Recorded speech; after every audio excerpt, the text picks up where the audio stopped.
This is the live broadcast of the National Assembly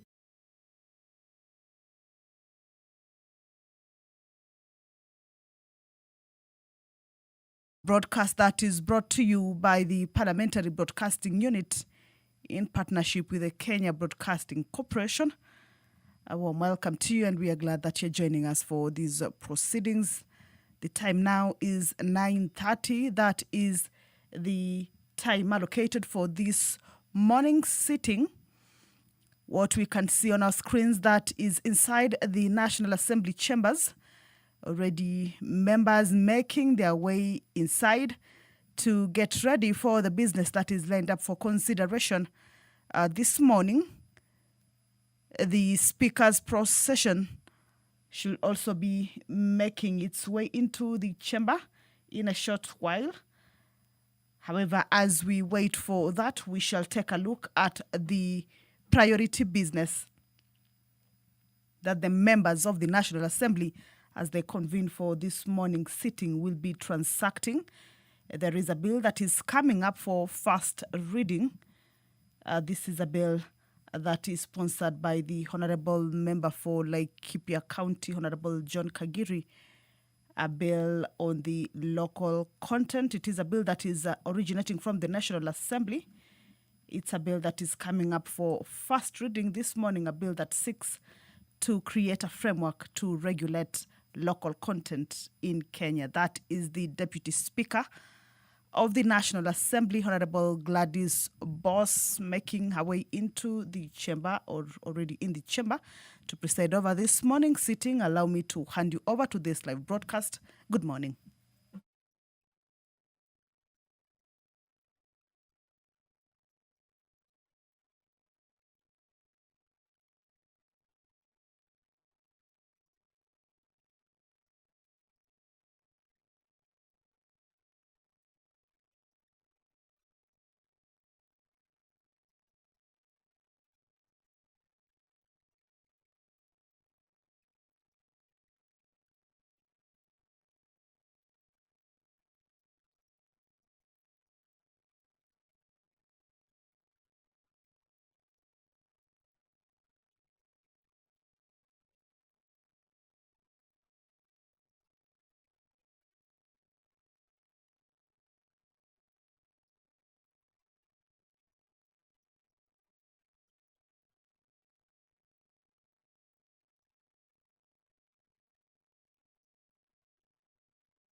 Ring the bell for a further 10 minutes.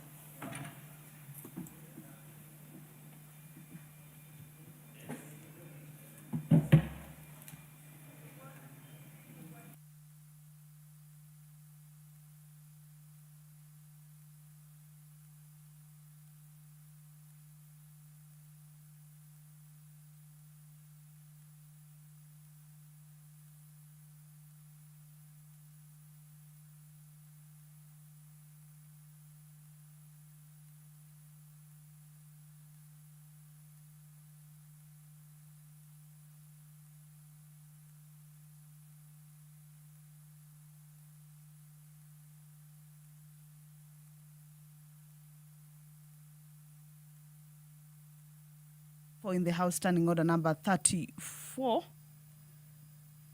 that at the commencement of the House, if a quorum is not present, at least 50 members of the National Assembly, if they are not present and seated inside the chambers, then that means that the House has not quorated yet for it to be able to commence. That would mean that the quorum bell will be rung for 10 minutes, just to give room to the members who might be running late, as well as those who may be within the precincts of Parliament, to give them an alert that the House is about to commence. However, there is a quorum hitch, and that their presence inside the chambers is highly needed. And so as we wait for the members to make their way into the chamber to correct and for the business to be able to commence, then we shall continue to take a look at that which they will be transacting once and when that particular quorum is raised. Earlier on, I had indicated that the local content bill is coming up for first reading. Just to take a look at what this bill entails is that it's a bill that seeks to create a framework to regulate local content in Kenya. According to the sponsor of this bill, is that as it is currently, the lack of local content regulatory framework has inhibited the growth of the local industry in key economic sectors as companies incorporated outside Kenya procure their goods, services, supplies, and workforce from other foreign companies. This has resulted to unfair business practices, and that has rendered the local business uncompetitive. This bill further seeks to promote the use of locally manufactured goods and services from local companies such as transport services, avoid tax evasion, promote the use of locally available workforce, and enhance the benefits harnessed from the supply chain, address the issues relating to transfer pricing, and align with international standards such as the EU, which gives priority to goods and services originating from the EU. So this is a bill that is just coming up for first reading, then move into public participation as well as that is at the committee stage, and then come back for debate at the second reading. So that is part of the priority business that has been lined up in the order paper this morning. Now, you will recall that the Parliament has a mandate of considering the State of the Nation address that was delivered in Parliament by the President on the 20th, the Thursday of 20th of November, the year 2025. Yesterday, during the afternoon sitting, that is the 25th of November, 2025, during the afternoon sitting, National Assembly began day one of their debate on the contents of that particular State of the Nation address, as well as consideration of the reports, the three reports that were submitted to Parliament by the President. That is the 12th annual report on the measures taken and progress achieved in the realization of national values and principles of governance, the 12th annual report on the progress made in fulfilling the international obligations of the Republic of Kenya, as well as the annual report to Parliament on the state of the national security. Now, these reports were laid on the table of the House on Tuesday, the 25th of November, 2025. And they are part of that particular State of the Nation address. The debate or the consideration is as provided for in the House Standing Order number 24, paragraph 6, that the thanks of the House be recorded for the exposition of public policy contained in the address of His Excellency the President of the Republic of Kenya, President William Samoei Ruto, that was delivered in Parliament on that Thursday. So that is the priority business that the members of the National Assembly, as they convene this morning, shall be taking into consideration. This morning sitting, as the members' debate, will be marking day 2 of the debate. And you will recall that when the President was presenting the State of the Nation address that was done in Parliament and by extension to the entire nation, the President was unequivocal in his praise for the legislators, attributing much of the progress registered since 2022 to their diligence and cooperation in executing its mandate. Members of the National Assembly are making their way into the chamber. Remember, at this particular point, the A prayer has already been said and the chair taken, but the commencement of the House is facing a quorum hitch and has not commenced yet. So the Speaker has directed that the quorum bell be rung for 10 minutes, and of course this is as provided for in the House Standing Orders, that at least 50 members of the National Assembly should be present at the time the prayer is said and the chair taken for the House to be deemed to have quorated.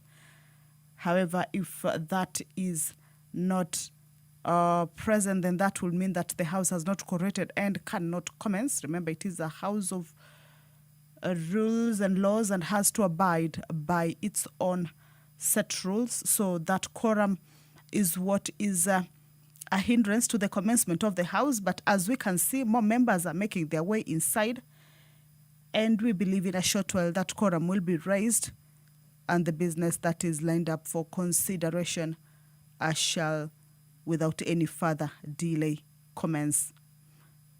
This morning sitting will be marking day 2 of the debate on the State of the Nation address by the President that was delivered in Parliament on Thursday, the 20th of November.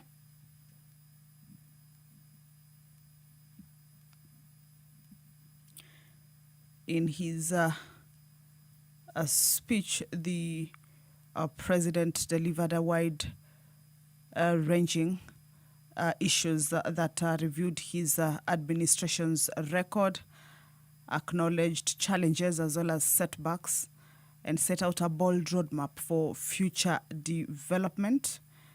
Indicated that although there has been some turbulence, citing disagreements, compromise, and storms that at times carried heavy costs, the President insisted that his administration had nonetheless steered the nation toward stability and growth. A number of issues were raised on those that have improved, and also some of the challenges. The President cited the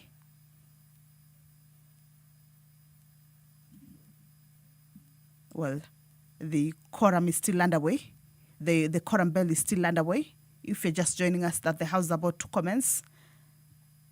12 minutes past the time that has been allocated for the sitting to commence, that is 9:30.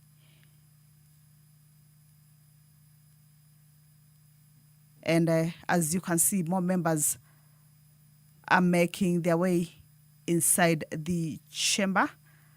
This is to enable the House attain that much-needed quorum.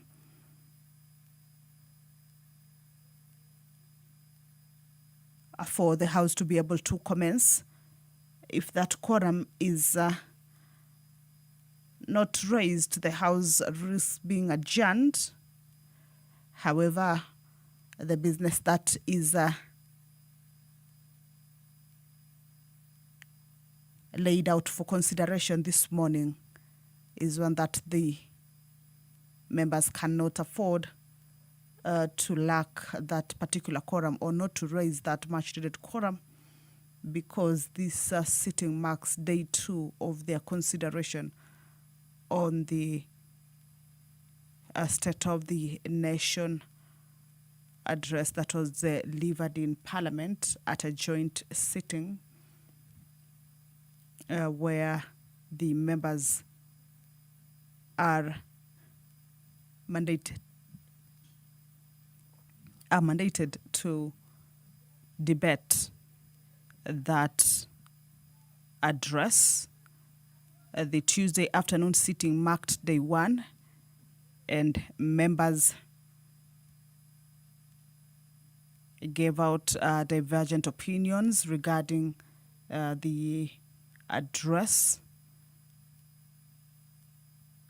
Many of them, or majority of them, hailing the progress that has been made. Some of the sectors that the President indicated to have made progress regardless of the criticism that came about during the rollout of the projects include the Such at times you can ring the bell for further 5 minutes.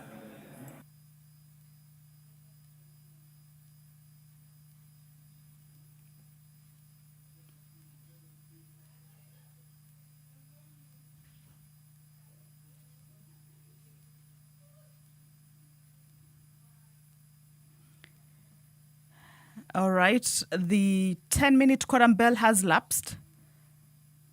The speaker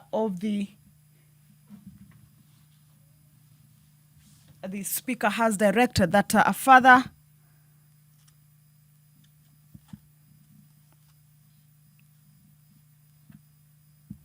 five minutes quorum bell be rung.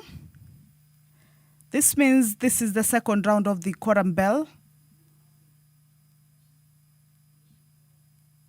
What that means is that at the lapse of this second round of the 5-minute quorum bell, if no quorum is present, then the speaker shall adjourn the House forthwith to the next sitting. The quorum of the House has to be 50 members, as provided for in the House Standing Order number 34, paragraph 1. And paragraph 2 indicates that if there is no quorum, then the quorum bell shall be on 10 minutes at the first round and further 5 minutes at the second round. But if at the lapse of the second round, the quorum is still not present, then that will mean that the House will adjourn. But back to the business that is priority for the members. This morning, the State of the Nation Address debate, day 2.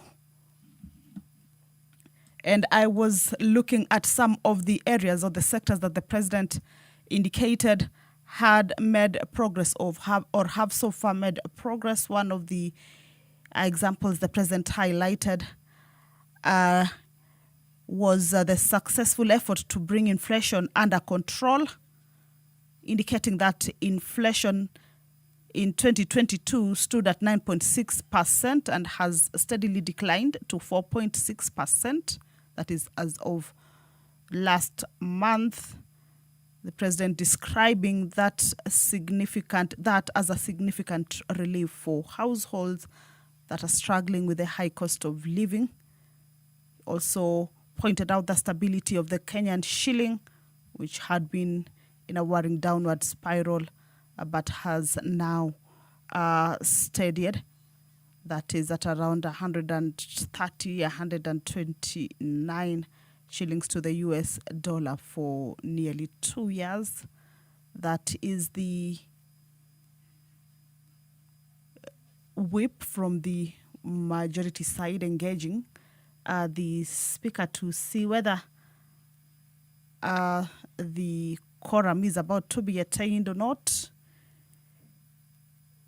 and also trying to see how perhaps more members can be able to get to the chamber for the House to be able to attain its quorum and for the business to be able to commence, or rather the House to be able to commence. At this point, when the House lacks the quorum, that is where the leadership, more so the whips, are needed to be able to whip members who may be within the precincts of Parliament to get into the chamber. And of course, that is what we are waiting for, the House to correct.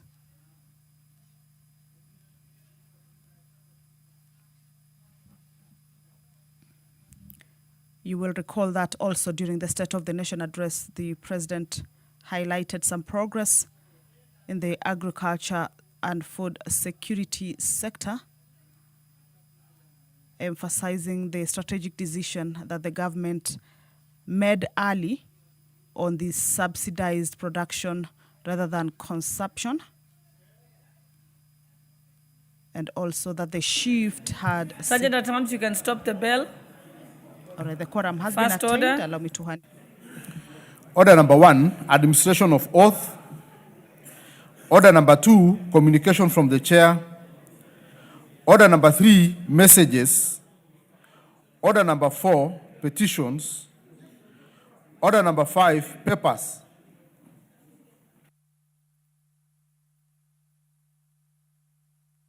Honorable Wako, on behalf of Majority Leader, proceed.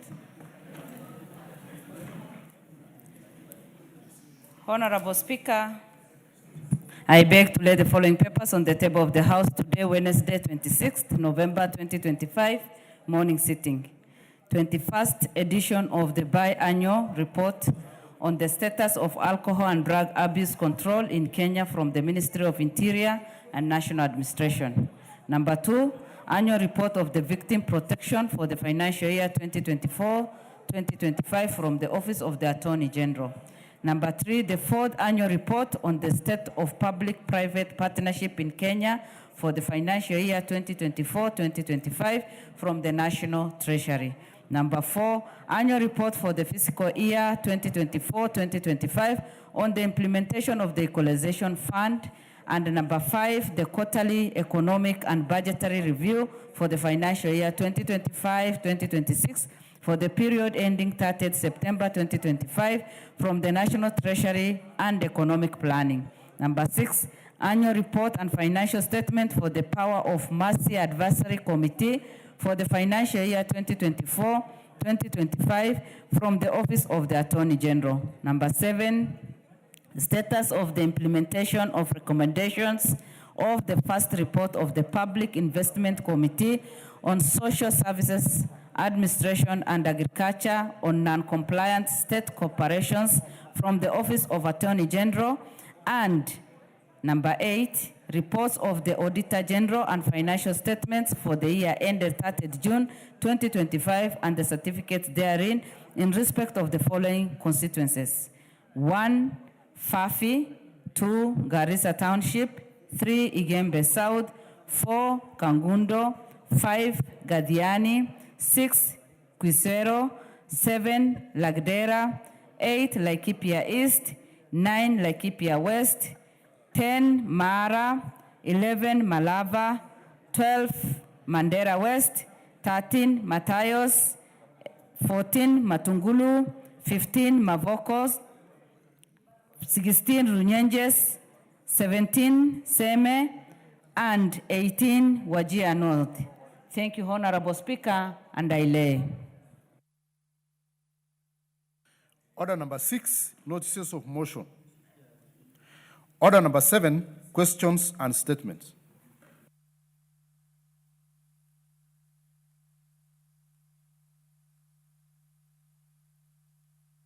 The Honorable Kikaria, you have an ordinary question. Thank you, Honorable Speaker.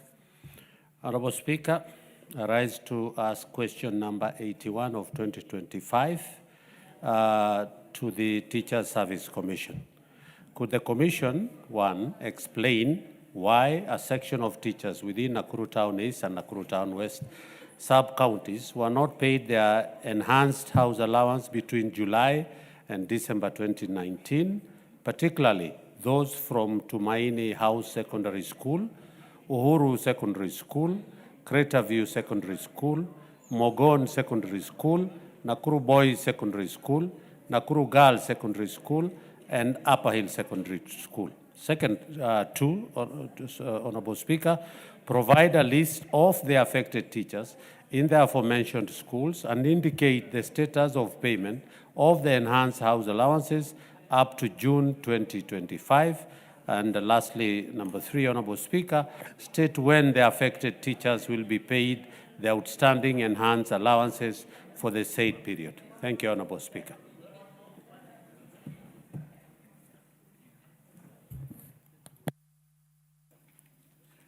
The question will be replied to by the Departmental Committee on Education. Can we have an undertaking from the committee to confirm when we will have the answer? Is there a member of the committee here? Okay.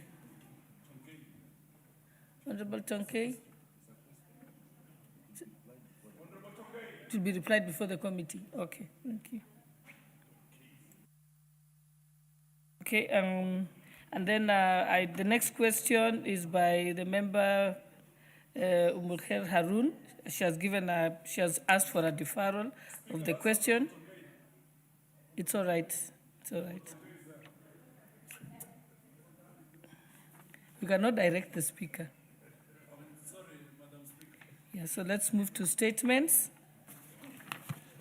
because the other question is deferred. There is a request for a statement by Honorable Daniel Kiritho, member for Igembe Central. Are you here? Proceed.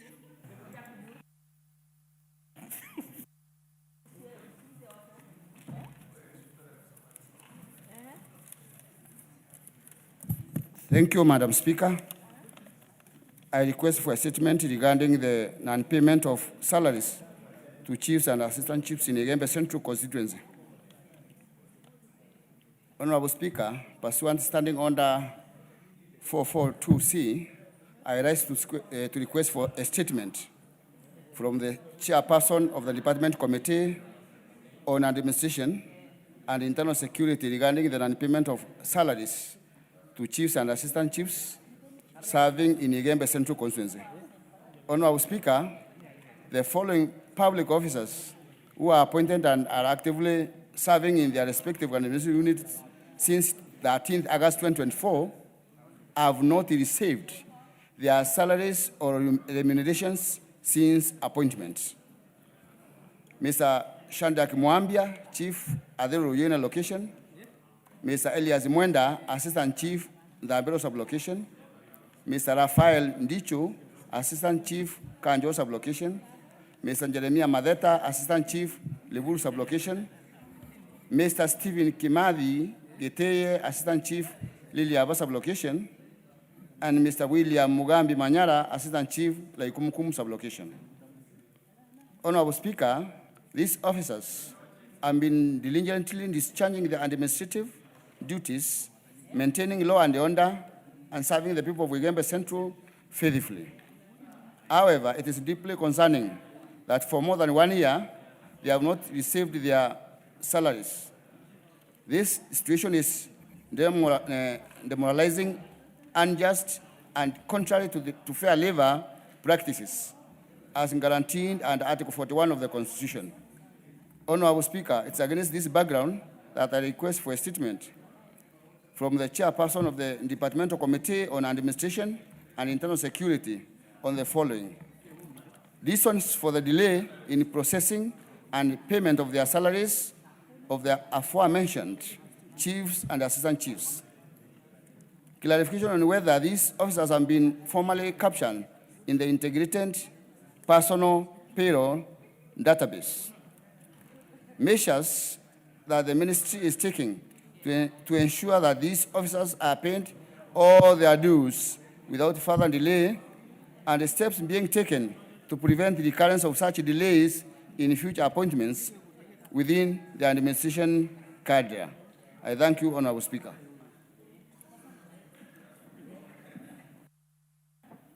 Comment on that, Speaker. No, today we. Okay, I think I'll okay, but make it brief. Go on. I thank you, Madam Speaker, for the opportunity to add my voice to the statement sought by my colleague from Igembe. The same situation appears to be applying in Bonchari. We have 4 officers serving in the same ministry for a long time without their pay. And these are Robin Nyamanya Bundi, Ombadi Mokwa Evans, Benjamin Opanga, and Elphys Moemi Onyancha. So as the minister addresses the issue of South Igembe, I would like for the same to be done for Bonchari with respect to these officers who've been serving without pay. I thank you. Honorable Nyamai. Thank you very much, Honorable Speaker, for giving me a chance to also make a comment on this matter of chiefs and assistant chiefs. As the Honorable Kiritho has said, we have chiefs. I will avoid mentioning their names, Honorable Speaker, for ethical reasons, but in Motomo we have 2 chiefs, a chief and an assistant chief who have been serving and they have not been paid for the last 1 year. Also, the assistant chief for Makaye, an assistant chief in Nekanga, 6 of them, Honorable Speaker, in my constituency. It becomes very difficult because these people have children. They do not have food. It has not rained in my constituency for the last 3 years. and it is extremely difficult to continue working without pay. We can wait for operationalization of the new administrative units, but for those who have already been hired, we are now calling upon the ministry to make sure that these people are being paid. So as they serve justice to the constituents of the Honorable Karido, I would like to also ask that they serve justice to the chiefs and assistant chiefs in Kitui South. Thank you, Honorable Speaker. Thank you. This will be dealt with by the Committee on Administration and Internal Security. Honorable Russell. Thank you very much, Madam Speaker. Madam Speaker, I would really like to have a consolidated list from even the other two colleagues. Because I think this issue appears to be rampant, we want to address it directly with the ministry, and we respond to the House in 1 week's time. Thank you. The Honourable Member for Marakwet West, you have a request for a statement. Honourable Timothy Toroitich.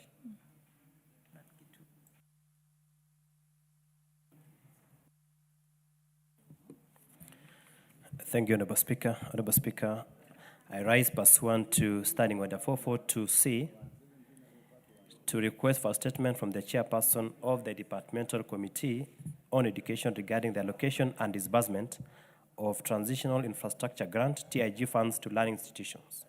Honourable Speaker, the TIG funds is a government initiative program managed by the Ministry of Education intended to support infrastructural developments in schools.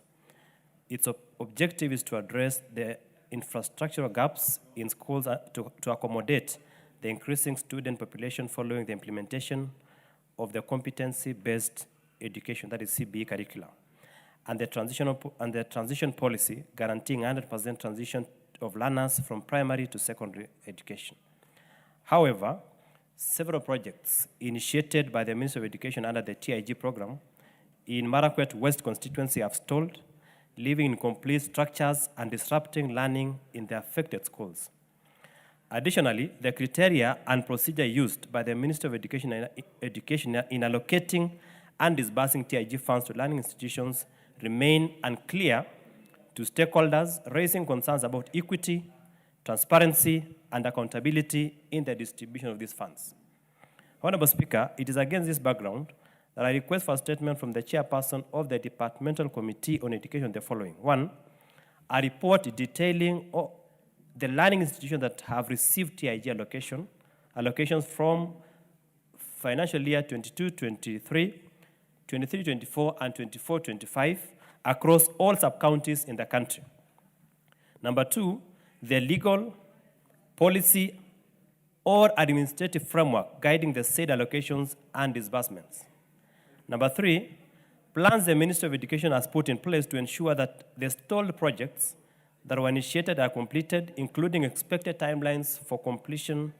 And 4, measures the Ministry has put in place to ensure fair, transparent, and equitable distribution of TIG funds in learning institutions across different counties and constituencies. I thank you, Honourable Speaker.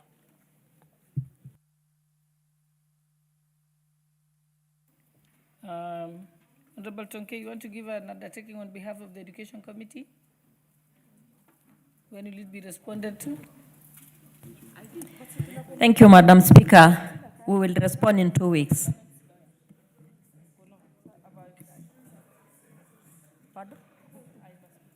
I think it better be 1 week because of recess. Yes. And Honourable Toroitich, But Honourable Speaker, looking at the calendar, we are going for recess on Thursday. So I don't think it will be possible for us to respond to that statement before Thursday.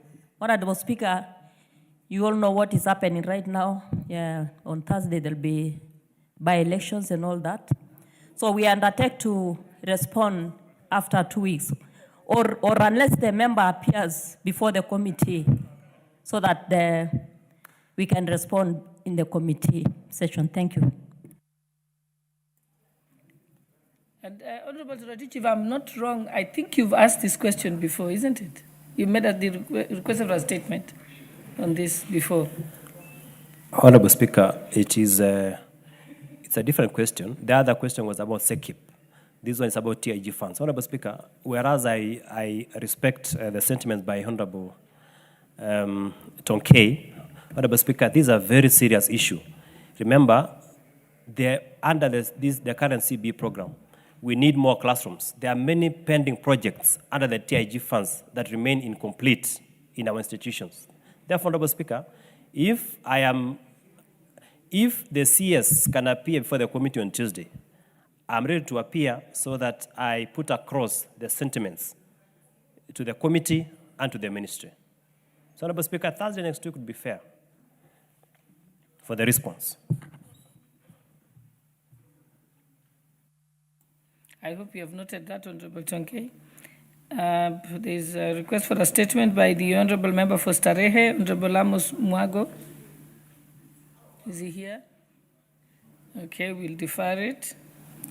And then there's another question by the member for North Hor, Honorable Wario. May proceed. Thank you, Honorable Speaker.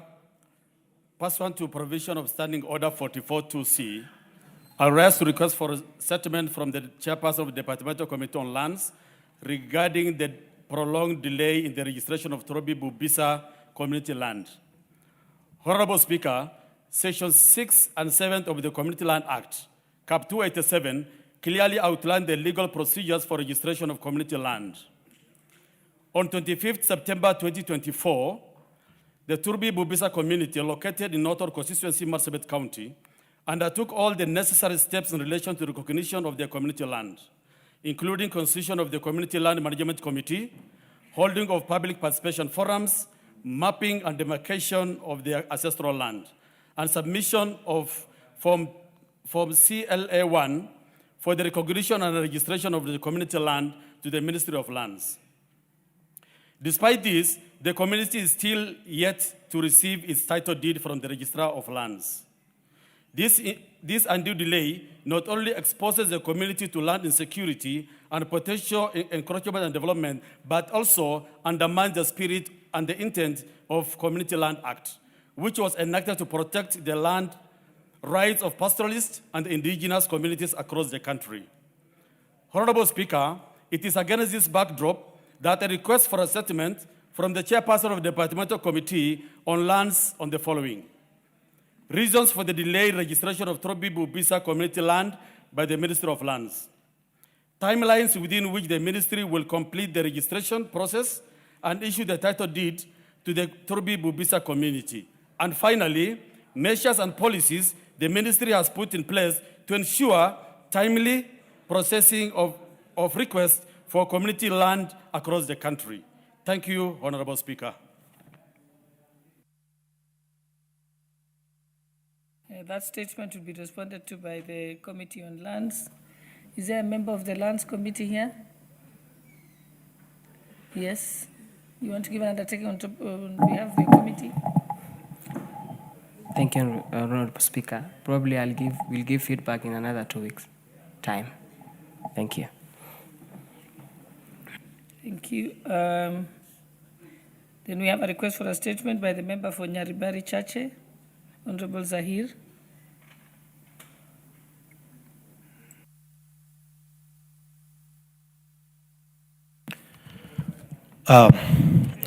Thank you, Honorable Speaker. Honorable Speaker, I think there was a bit of a confusion this morning. I'm not supposed to do a statement. I'm supposed to raise a question. So I think I will defy it. Thank you, Honorable Speaker.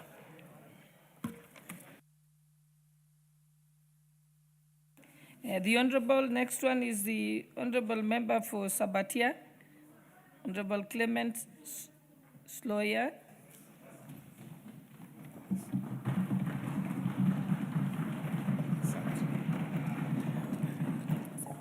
Honorable Naomi Wako, you wanted to say something first? Hold on, Honorable Clement.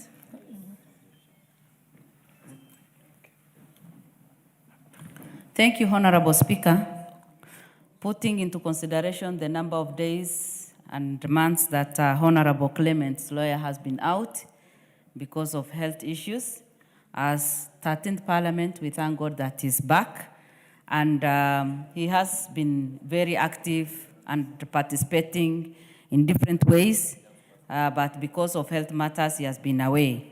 We thank God that he's back. And I also want to thank the members who have stood with him as we welcome him. And also his constituents, because they have been very understanding. So welcome back. We are happy to have you back, and we thank God that you have recovered. Thank you. Thank you, Honorable Clement's lawyer. May we proceed? Yes. Request for a statement.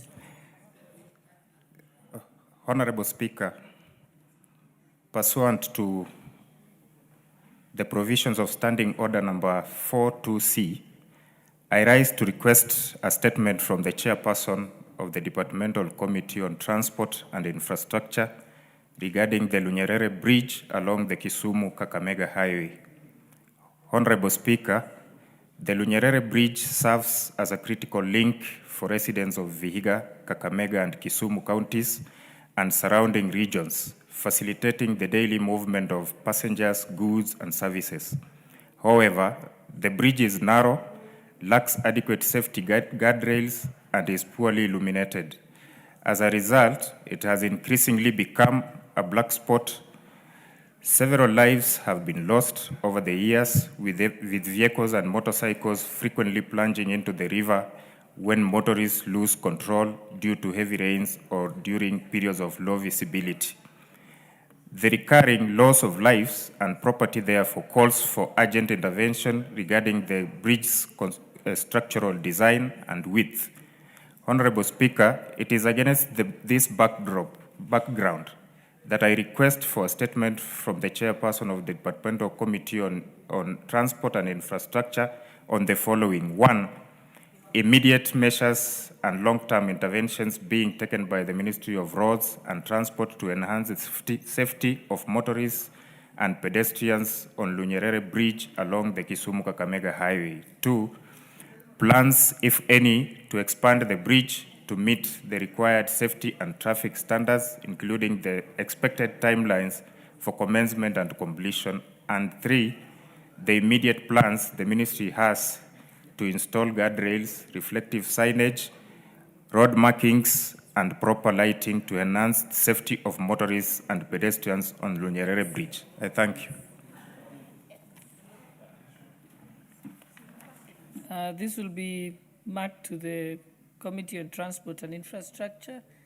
Is there a member of the committee to give an undertaking on behalf of the committee? Yes, Honorable Sahir.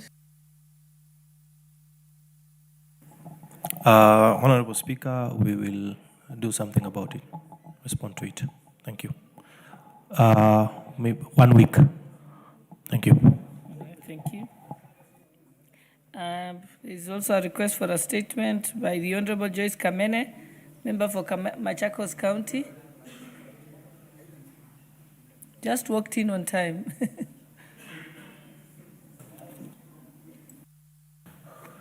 Give her the mic. Thank you, Madam Speaker. Allow me to make a request for a statement regarding compensation of victims of the 1999 train accident.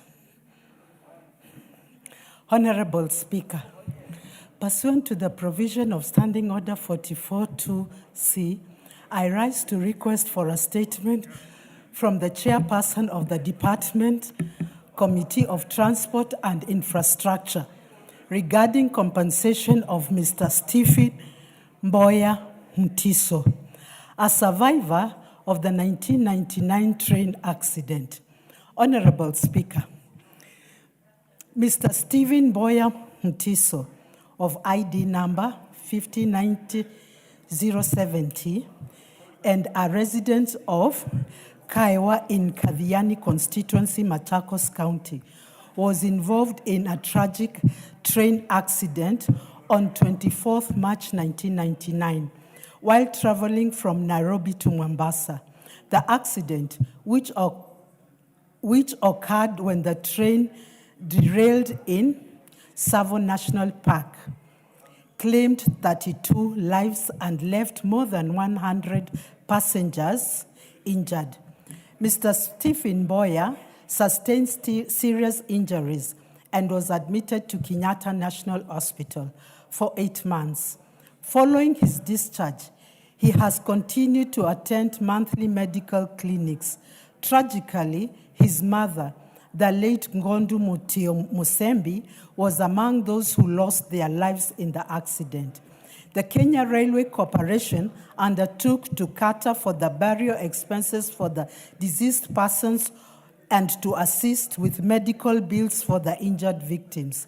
Despite these assurances, the victims of these families have not received any compensation to date for the losses, injuries, and expenses incurred as a result of the accident.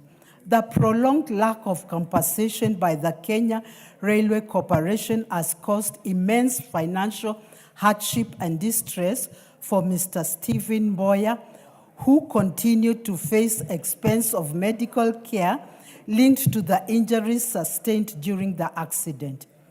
Honorable Speaker, it is against this background that I request for a statement from the chairperson of the Department Committee of Transport and Infrastructure for the following. An update on whether Kenya Railway Corporation has compensated any victim of the 1999 train accident, and if so, an explanation to why Mr. Stephen Boya Mutiso is yet to receive payment for the hospital bills incurred and burial cost of his late mother. The second, a clear indication of the timelines within which Kenya Railway Corporation intends to settle the outstanding dues occurred to Mr. Stephen Boya Mutiso and any other deserving cases. And finally, the measures put in place to provide mental health support and regular psychological checkups for the survivors and the train accident to help them cope with the psychological trauma resulting from the incident. Thank you, Honorable Speaker. Will be dealt with by the Committee on Transport and Infrastructure. Zahir, you want to give an undertaking? Yes, Honorable Speaker, we will, the committee will do a response within 2 weeks' time for both, whatever it is. Thank you.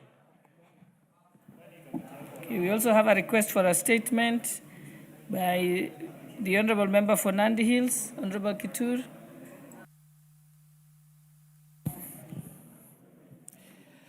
Thank you, Honorable Speaker. Pursuant to the provisions of Standing Order 44-2C, I rise to request for a statement from the chairperson of the Departmental Committee on Transport and Infrastructure regarding the poor road design of Mombasa-Malindi Highway, specifically Katzengo area. Honorable Speaker, the Mombasa-Malindi Highway is a key route that serves the coastal region, facilitating the transportation of goods and passengers and fostering trade and tourism. However, the highway, particularly the section at Katzengo, lack critical road safety features, including properly designed speed bumps, clear road markings, and substandard signage. This has exposed motorists and other road users to safety risks. Since the completion of the road, multiple accidents on the road have been attributed to the poor design of the road, especially the absence of visible road markings and signage. In fact, on 10th of April 2025, a 25-year-old Mr. Hezron Kiprotich of ID number 38317443 lost his life in a road accident at Katsengo area. Road users have raised concerns severally about missing signages and lack of traffic safety infrastructure. Yet remedial action has not been taken to date. Honorable Speaker, it's against this background that I request for a statement from the chairperson of the Departmental Committee on Transport and Infrastructure on the following. Number one, plans by the Ministry of Roads and Transport to install proper signages and additional safety interventions, such as reflective road lighting in the Katsengo section to reduce the risk of accidents along the Mombasa-Malindi Highway. Second is the expected timelines for completion of the installations of these road safety measures and design corrections. And finally, I wish to know what are the plans by the ministry to compensate the family of the late Mr. Hezron Kiprotich, and as well the measures that are put in place to support victims of accidents caused by poor road infrastructure. I thank you, Honorable Speaker. That will also be responded to by the Committee on Transport and Infrastructure. Honorable Zahir. Honorable Speaker, we will respond within 2 weeks. Thank you. Thank you. Next, we have a request for a statement by the Honorable Mohammed Ado, member for Wajir South.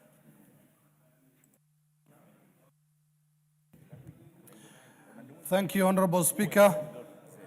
Honorable Speaker, pursuant to the provisions of Standing Order 44-2C, I wish to request for a statement from the chairperson of the Departmental Committee on Tourism and Wildlife regarding the unlawful relocation of 2 orphaned Somali or reticulated giraffes from Wajir County.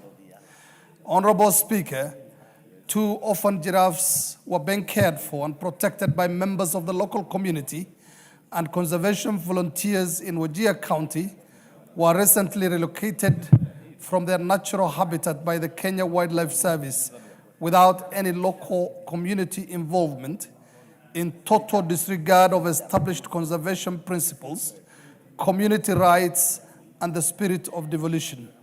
Such actions by the KWS undermine public trust, alienate local stakeholders, and threaten the sustainability of community-led conservation efforts across northern Kenya. Conservation must be anchored on transparency, accountability, meaningful community participation, and must not be imposed from above.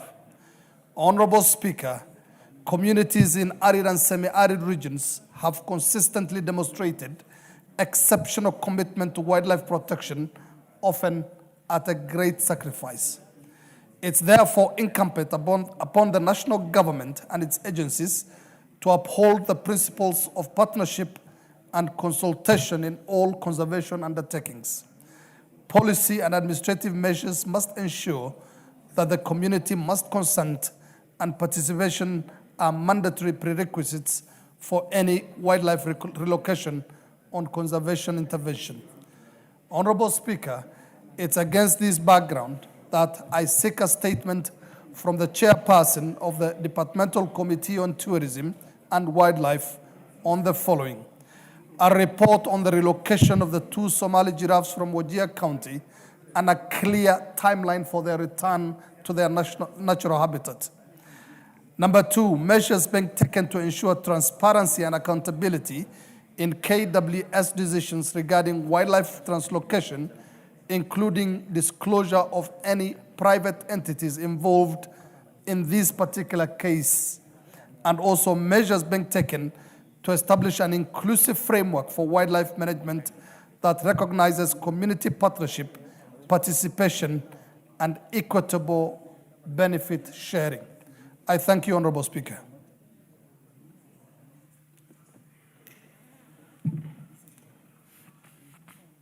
That will be dealt with by the Committee on Tourism and Wildlife. Is there a member of that committee here? Okay. Honorable Wako, you want to give an undertaking? Yes, Chair. Yes, Honorable Speaker, I will make sure that the Chair will respond to this as early as possible because it needs some serious attention. Thank you. And before we proceed, I'd like to recognize the presence of members of the ACK Church Kirinyaga Parish from Kirinyaga Central Constituency, Kirinyaga County. They are seated in the public gallery. On behalf of the National Assembly, we welcome you to the National Assembly. Thank you. Honorable Oundo, you have a statement, request for a statement? Thank you, Honorable Speaker, for indulgence. Honorable Speaker, pursuant to provision of Standing Order 44.2c, I rise to request for a statement from the chairperson of the Departmental Committee on Labor regarding the reported assault of a Kenyan worker by a foreign national at the TCA Mabati factory in Eldoret. Honorable Speaker, one Andrew Tabu Kagwa Waliera, hold of ID number 32422230, and a resident of Sibinga sublocation, Nambuku location in Funyula constituency, was captured on video being violently assaulted, demeaned and threatened by his Chinese supervisor, Mr. Shi Zinding. This repressive act, now in the public domain, has sparked widespread outrage and raised serious concerns about the treatment of Kenyan workers by certain foreign employers operating in our country. Honorable Speaker, the victim is currently in poor health, nursing serious injuries sustained during the assault. He has been unable to resume his duties effectively and shockingly is now reportedly facing threats of dismissal from employment. Even more worrying is the allegation that he was coerced into recording a video with his assailant purporting to forgive him, an act clearly aimed at repressing the truth and obstructing justice. This matter goes beyond an isolated case of assault. It touches on the dignity of Kenyan workers, the sovereignty of our labor laws, and the responsibility of the state to protect citizens from abuse, intimidation, and unlawful treatment within their place of work.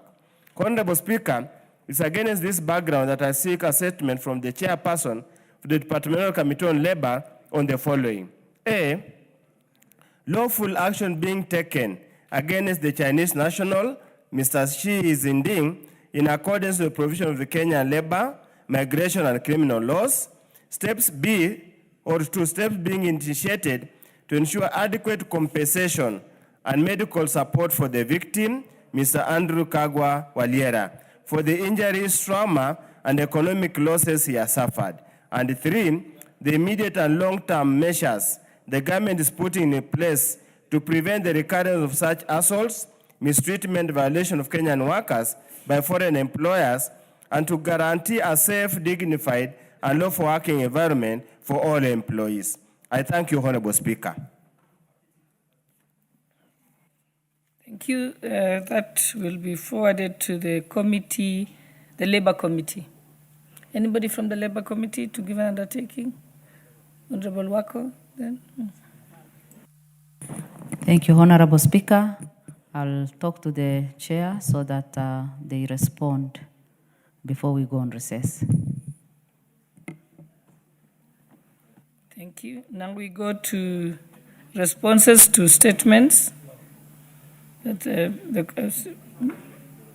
start with the Honourable Member for North Hor, Honourable Warrior. Statement. Who's responding? Honourable Rasa, you're the one responding? Okay.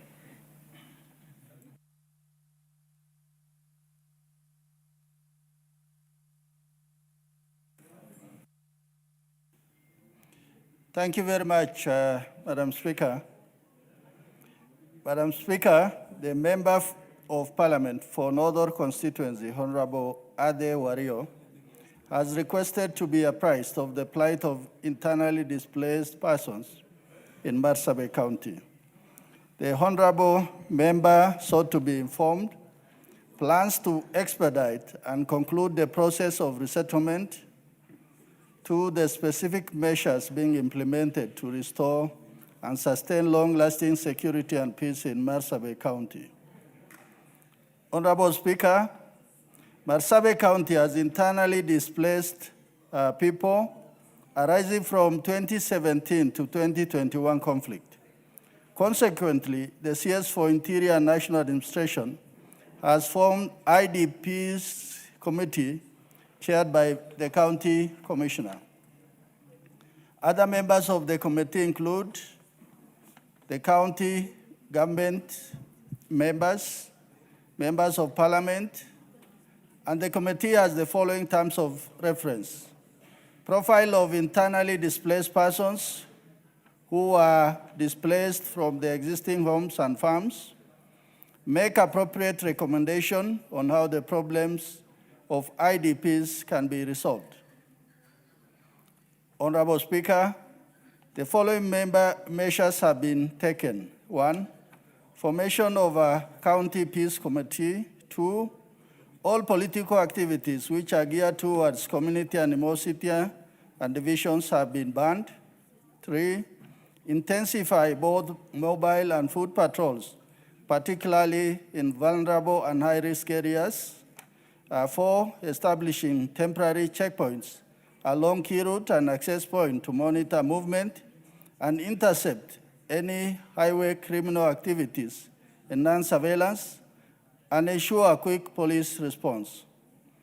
And 5, revitalization of community policing committees to strengthen collaboration between law enforcement agencies and local communities. And 5, community engagement and public sensitization through public barasas and consultative forums to sensitize residents.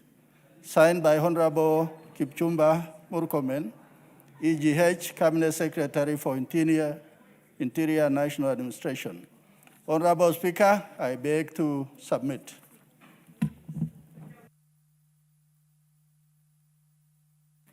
Honorable Wario, are you satisfied? Do you have anything to say? Thank you, Honorable Speaker. First, I would like to appreciate the response by Honorable Dido Raso, who also comes from the from the county and also affected by the plight of the IDPs. I wish to make it clear to this August House that the profiling of IDPs was done between 2022 and 2023. Since then, no action has been taken in order to resettle, rehabilitate, and compensate the IDPs. So in the statement, what I failed to realize is I made it very clear that we wanted to understand where this process has reached. In terms of timeline, unfortunately, in the settlement, no mention of resettlement, what action has been taken in terms of compensation has been mentioned in the settlement. More so, the settlement has not also given timeline on when these IDPs will be resettled. So basically, the statement is generic, is unsatisfactory, and doesn't meet the aspirations of the communities who have been affected by the conflict in Marsabit. Thank you, Honorable Speaker. I think, Honorable Raso, your committee then you have to send back the request for clarification from the ministry. Thank you very much, Honorable Speaker. Honorable Speaker, I come from that area, and I'm fully versed with what Honorable colleague there is stressing. One thing we must appreciate from this government, today there is peace in Marsabit. But from 2017 up to the general election, we were fighting, and there was apparent absence of government. And today, the reason of us talking about this is because there is peace. Secondly, the government has gone further to form committee and also peace committee, so that I think, Honorable Raso, you are now holding brief for the ministry, I think all we need is your confirmation that you will seek the 3 clarifications that he wants. Thank you very much, Madam Speaker. Well guided. Okay, there's another response also to another question by the member for insecurity in North Hall. Honorable Russell, you have the response? Thank you very much, Madam Speaker. Madam Speaker, the Member of Parliament for Northern Constituency, Honorable Adewaria, was requested to be apprised of the status of insecurity in Northern Constituency. The Honorable Member sought to be informed, 1, status of investigation into attacks against constituents of Northern, particularly in Shur, Awaye, Balesbura, Basic, Sarimo, and Korka. 2, the long-term measures being implemented to restore and sustain long-lasting security and peace. Honorable Speaker, the following incidents were reported in Northern Constituency in the recent past. 1 is livestock theft within Korka sublocation. On 1st March 2024, it was reported at Northern Police Station that Gabra herders who are grazing in Dololo Ade area could not account for their 46 camels. The SOM was booked in OB 080103-2024. The police officers joined the herders in the search. They later established that the camels had crossed into Loyangalan sub-county through Moite, an area predominantly inhabited by the Turkana community. Subsequently, security and peace committees from both Northern and Loyangalan convened a meeting with Turkana elders, urging them to engage their kinsmen to release the stolen camels.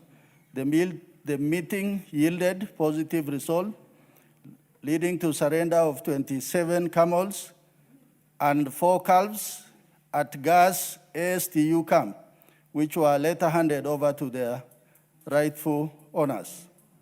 However, the Turkana elders maintained that the Gabra community had overstated the number of missing camels. A team of officers led by the sub-county police commander visited the scene and established that there were approximately 20 suspected armed Turkana bandits who had raided a Gabra Manyata at around 0100 hours, where they stole 464 goats and sheep, killed 1 camel and injured another, which were approximately valued at 3 million. The stolen livestock were driven towards the Kai area of Loyangalan sub-county, and subsequently a joint multi-agency security operation was mounted in the Moite area, leading to recovery of 142 goats and sheep. Thereafter, there was a reconciliatory peace meeting led by the Northern Sub-County Security Intelligence Committee. The Sub-County Security and Intelligence Committee has confirmed that Sarimo area, which is within Chargulo's sub-location of Northern location, remains a security hotspot owing to its expansive grazing fields and a single major water point contested by the Gabra and Turkana communities. Madam Speaker, the other incident reported is theft of livestock in Shur area. On 25 November 2024, a report was made at Shur Police Post.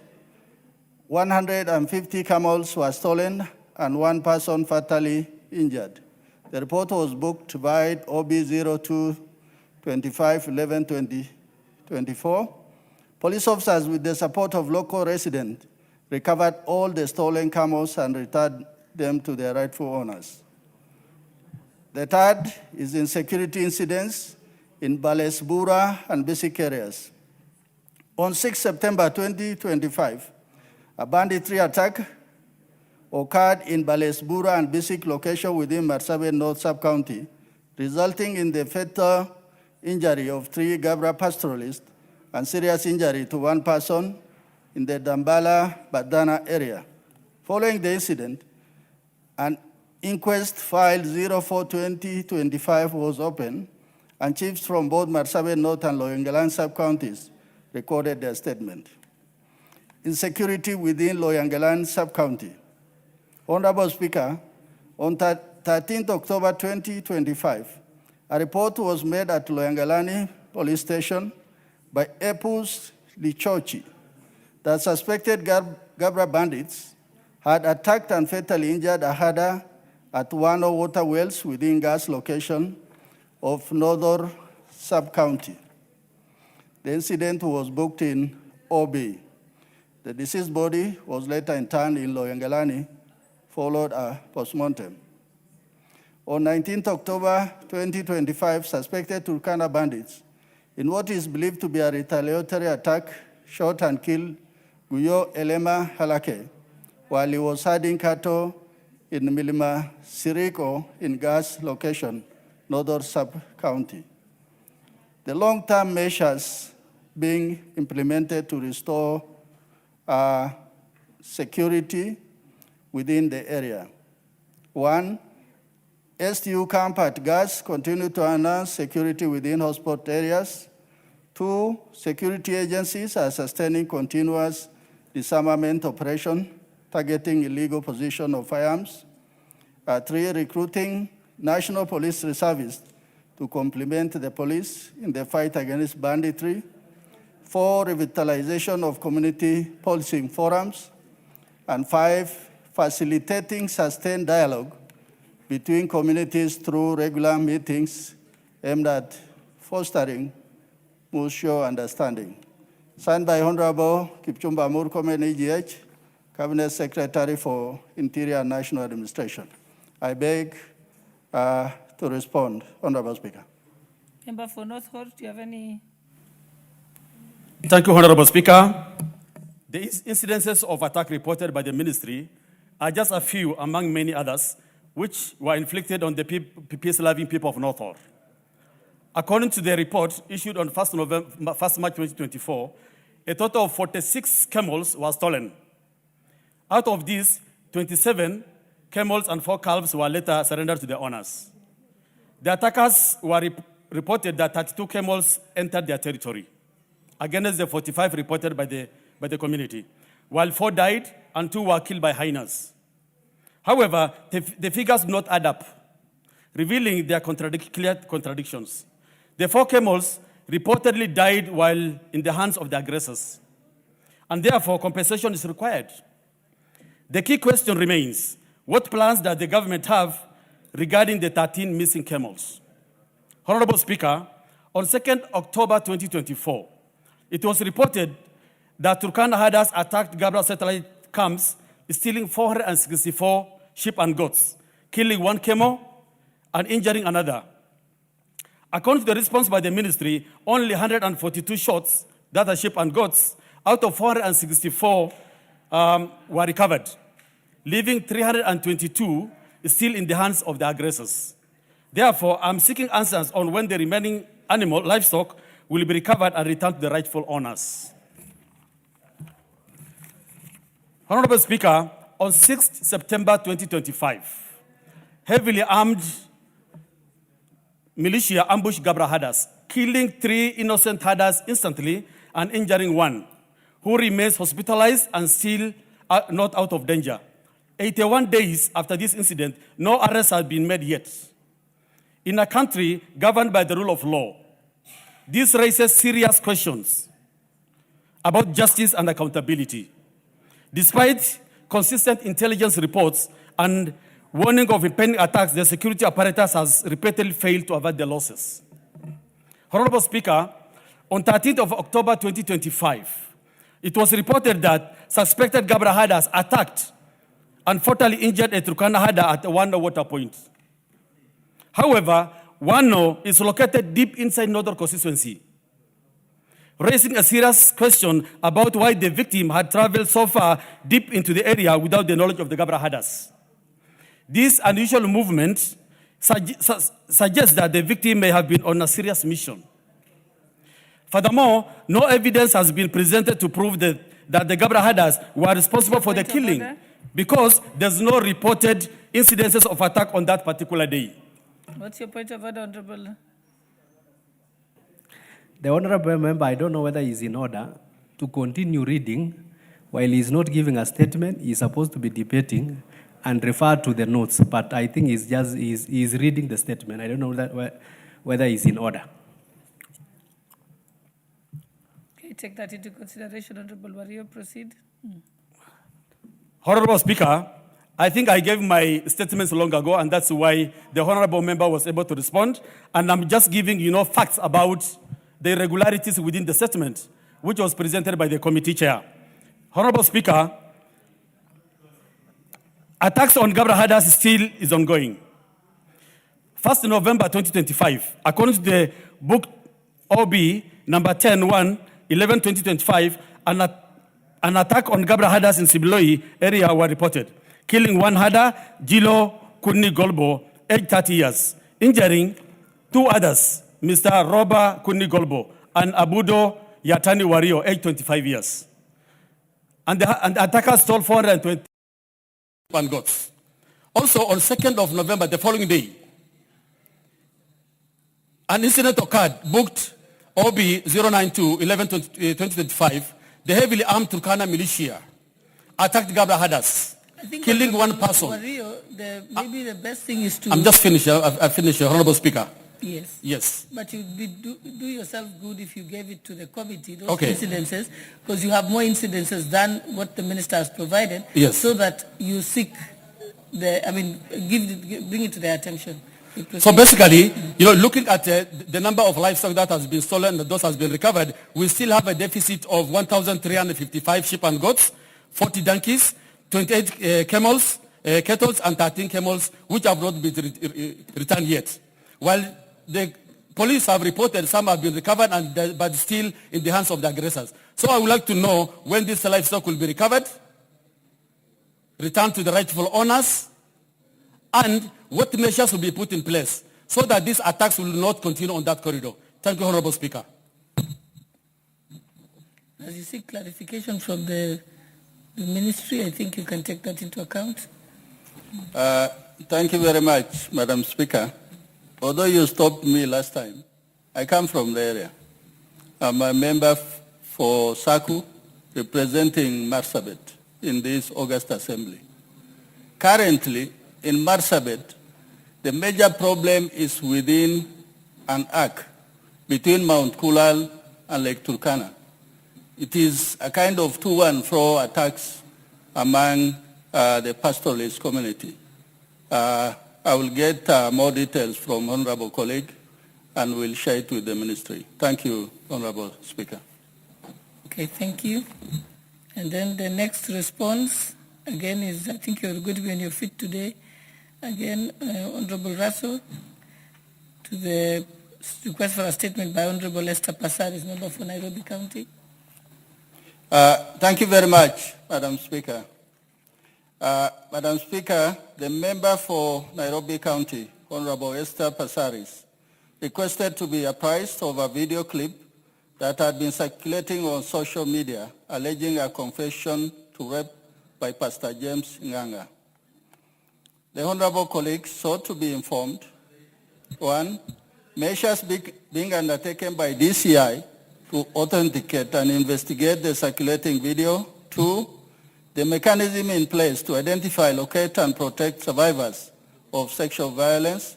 3, the plans by the government to regulate, monitor, and curb the misuse of artificial intelligence. Honorable Speaker, a video clip that circulated online in early October 2025, purportedly showing Pastor James Nganga confessing that in his youth, he and 7 other men participated in the gang rape of a woman. The clip went viral and sparked widespread public outrage. The DCI investigation launched inquiries into the matter. Pastor Nganga was subsequently summoned. He appeared before DCI in Nairobi on 15th October 2025 and recorded a statement. In his account, Pastor Nganga clarified that during a crusade held at Maili Tatu, Meru in September 2025, he had shared a personal testimony about his life, including his time in prison and the reason for his incarceration. He explained that the reference to a gang rape incident was a fictitious illustration drawn by stories shared by inmates, intended to emphasize that God can redeem anyone, regardless of their past. An exhibit memo form has been prepared requesting the Communication Authority of Kenya to download and preserve the video clip from the provided link, determine whether it was AI generated or digitally manipulated, to certify the clip and furnish a forensic report. Meanwhile, the investigating officers in the process of identifying the congregants who attended the Mailitatu crusade with a view to interviewing them to obtain further investigative leads. Honorable Speaker, investigations are ongoing with forensic digital result and intelligence analysis being awaited to aid in determining the authenticity of the clip. Upon receipt of the forensic report, the inquiry file will be forwarded to ODPP for perusal and appropriate advice. 2, mechanism in place to identify, locate, and protect survivors. Honorable Speaker, the NPS, through the DCI, has established mechanism to identify, trace, and protect survivors of sexual violence. 1, gender and children protection units are operational at county and sub-county levels. 2, the DCI collaborates with medical, psychosocial, and legal support services providers to ensure survivors receive comprehensive care and protection. 3, in cases involving online circulation of sensitive or explicit content, the Cybercrime and Digital Forensic Unit works with the Communication Authority of Kenya and social media platform. 3, survivors are referred to gender officers, counselors, and partner agencies for trauma counseling. And 5, the government continues to strengthen multi-agency coordination to ensure safety, privacy, and dignity of the survivors.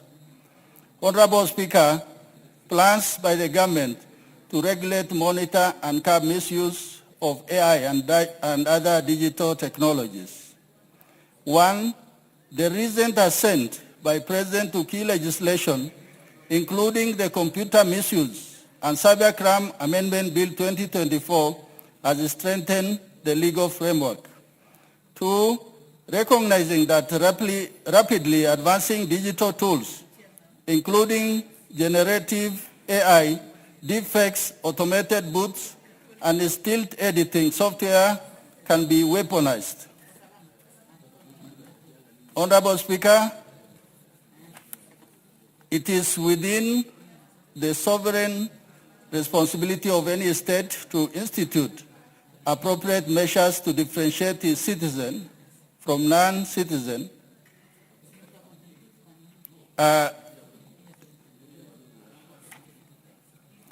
Honorable Speaker, given this fact, it will therefore be accurate. This is to do with, I think, the Nubian community in terms of within, I think, the statement sought. There was the issue of discrimination of some of the Kenyan communities. And this is what the minister responded. Given this fact, it will therefore be not accurate to assert that members of the Nubian community have been denied recognition as Kenyan citizens. Madam Speaker, the government remains fully committed to promoting inclusion, equity, and fairness for all communities in Kenya through ongoing reforms in registration, identity management processes, signed by Honorable Kipchumba Murkomen, Cabinet Secretary for Interior. Thank you, Madam Speaker. I beg to respond. Thank you very much, Chair. The Honorable Passaris, do you have specific clarifications to seek on this one? Thank you, Madam Speaker. Madam Speaker, As you're aware, we've just started the 16 days of activism against gender-based violence. So I rise with absolute concern about the escalating dangers faced by women, girls in our country. And that is what brought about the statement that I was seeking.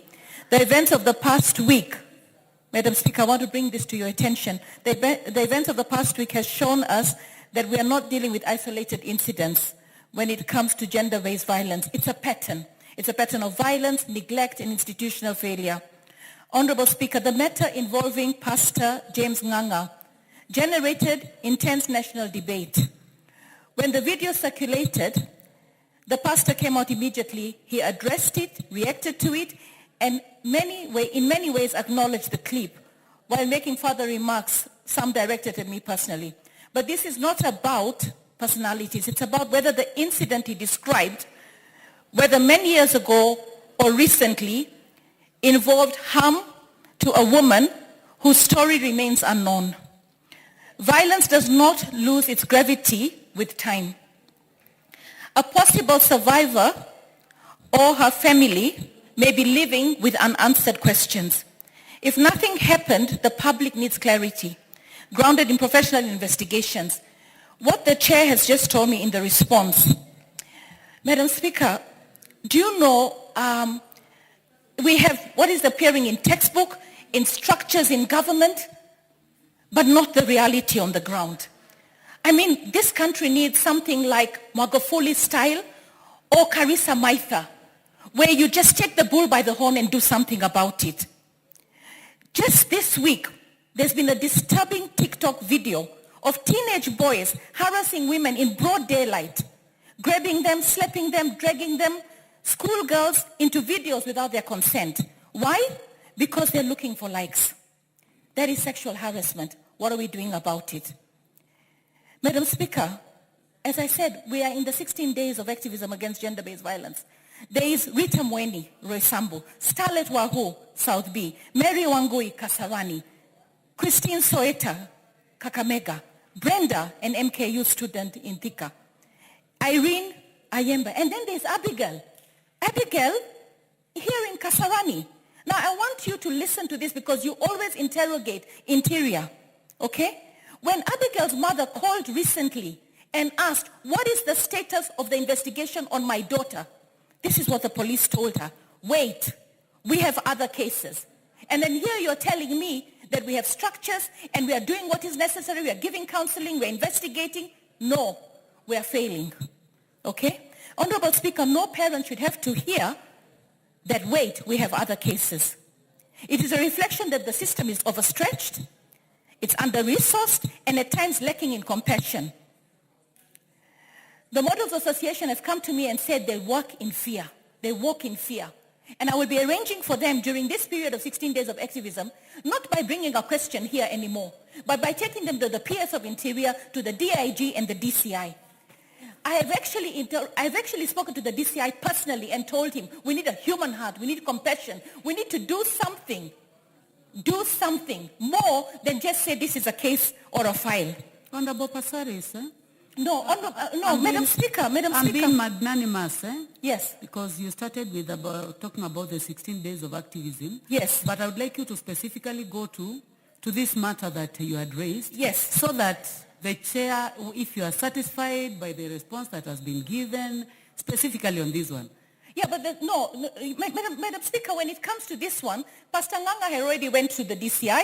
He recorded questions. They're coming back to me on whether the AI clip is I mean, even for me, it's a bit ridiculous to tell me that we're still going to investigate whether it's AI or not. It is not AI. And now you're also going to the church to look at the congregants who listen. Pastor Nganga has owned up to this clip. So that is telling me you're wasting a lot of time. Get to the details, all right? There is a woman out there. Probably she died. Probably she bore a child. Probably she got HIV, right? You're not telling me how you're going to identify in that area where the rape was concerned. Was there a reported case? Can you reach out? I've seen America solve cases with forensic. 30 years passed. What are we doing? Where is our forensics working? Is it working? And then when it comes to Pastor Nganga, do you know, I want to say, it is not when you seek forgiveness from God, right? It's more than just becoming a reformed person. It is also going and making peace with those people that you wronged. And if he wants, we should find the victim. And we should actually come out clearly that rape is not right. Madam Speaker, I want to take you to what's going on in South Africa today, because it's so important. It will happen in Kenya. Honorable Speaker, South Africa recorded this year alone 5,475 femicide cases. And now it's been declared a national disaster. We don't want to head there, but we are almost heading there. And we're heading there because there are files like that one of Abigail, right? And this one of the victim of who was gang raped 8 times. I want you to imagine this. Gang raped by 8 women, left there lying like a dog. Those were his exact words. And you're coming here and telling me you're still concerned about the AI video? Get it real. It's not about the AI video.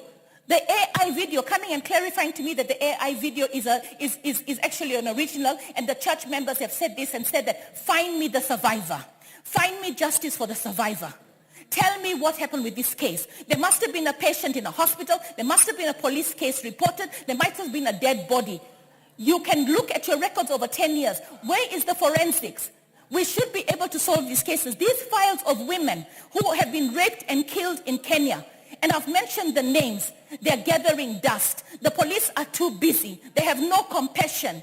They are bribed by perpetrators, and nobody is getting justice. So this was one case that you could have run with, but here you are interviewing the people who had the clip. That is not the case. The case is about the survivor. Tell me what you're doing about the survivor. You have not responded to me about the survivor. Abigail's case, they said they have no reagents to do the DNA with the chief prime suspect who was arrested, probably released and out at large to rape his next victim. Thank you, Honorable Madam Passaris. Speaker, this is serious. Honorable Passaris, we fully understand that this is a serious matter. Chair, would you like to make a comment on this? Do you have specific timelines? Do the police have the ability? Do they have the financing that is needed? Do they have the tools that are needed? And are there any timelines that you are going to give the Honorable Passaris? Thank you very much, Madam Speaker. I want to thank Honorable Passaris, first of all, for raising this particular matter.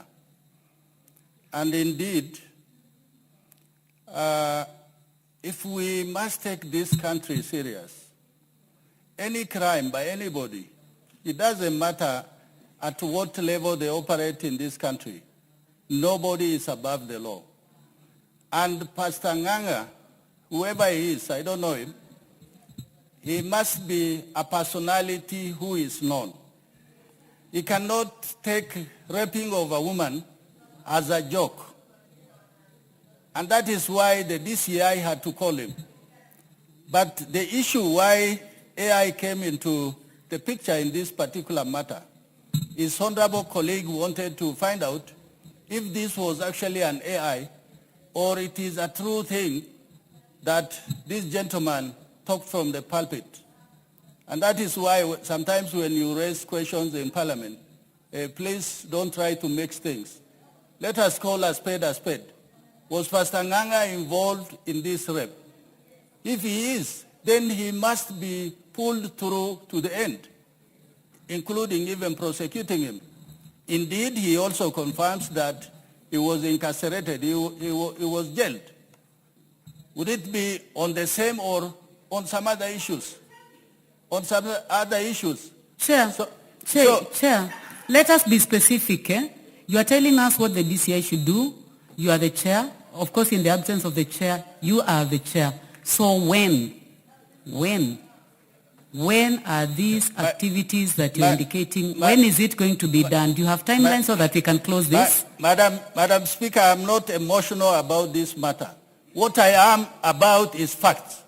Honorable colleague, if she has more information on this matter, let her raise it so that we put DCI to question, including even someone Honorable to Passaris. Order. Honorable Passaris, you cannot, the chair is trying to respond to you, but you're also screaming. You know, do not do that. I've given you adequate time to raise your question. You have actually gone ahead and explained. I also let you do it, so let us give some 2 minutes to the chair, and that will be the closing remarks. Chair, be specific so that we can close this. Thank you very much, Madam Speaker. Madam Speaker, just on this particular case, as a committee, we are going to summon the DCI. This could not be just the case. This could just be one of them, so that he explains to us what they are doing about this matter. Thank you, Honorable Speaker. Thank you. Thank you very much. So in 7 days, so that we have timelines for this work, 7 days. Thank you very much. Next order. What is out of order, Honorable Member for Makueni constituency, Honorable Suzanne Kiamba? Thank you, Honorable Speaker. I have been sitting here listening to responses for statements. Honorable Speaker, I'm very disturbed because I gave a statement on 13th March to the chairman of housing. I've risen on a point of order 2 times on this floor of a house. Honorable Speaker, I have not gotten any response.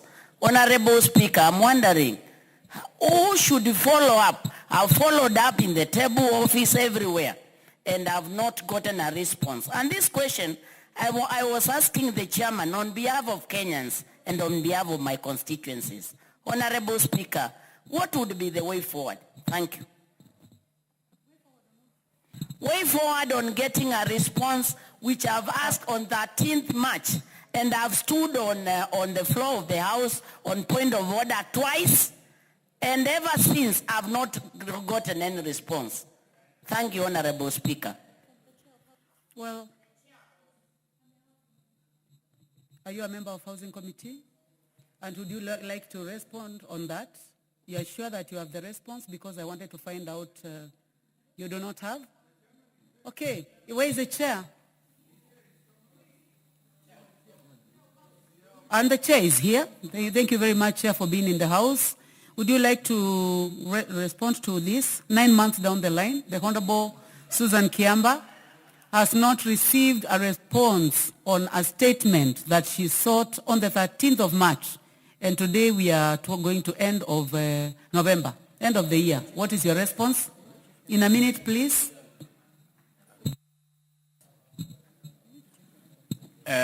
Madam Speaker, I wish to request for time. You remember, Madam Speaker, when that question was raised, we went for recess, and of course we had organized to come and give a reply, and then the minister has not done a good report on it, so we're still requesting. I will still request for probably 1 week so that I can respond to it. Okay, from March to now, fair enough, review your documents and give a response in, you said 1 week. So be it. Thank you. Next order. Before we go to that, Honorable Rahim Dawood. Honorable Rahim.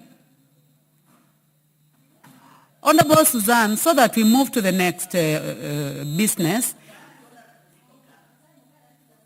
the chair said that you're going to get a response in 7 days, in a week. You know we are closing the session, and now you have ordered in 1 week. So I think, am I being assumed? Because now it is, we passed 3 sessions, and now you have said within a week I should be answered. Will it be online, or how will I be answered? Thank you, Honorable Speaker. Honorable Suzanne, for your information, we still have a week in this House, and this is a House of Records, and the chair has made a commitment that you will get your response in the next 1 week. So 1 week, good enough, and have you accepted? You accepted, so thank you. Honorable Dawood? Madam Speaker, I want to do for the President's speech. That's why. Very much. Next order. Order number 8, the Local Content Bill, National Assembly Bill number 45 of 2025, first reading. A bill for an act of Parliament to provide a framework to regulate local content in Kenya, to promote the local industry, provide the sourcing of locally produced goods and services, and for connected purposes. Order number 9, motion, debate on the President's address, second allotted day.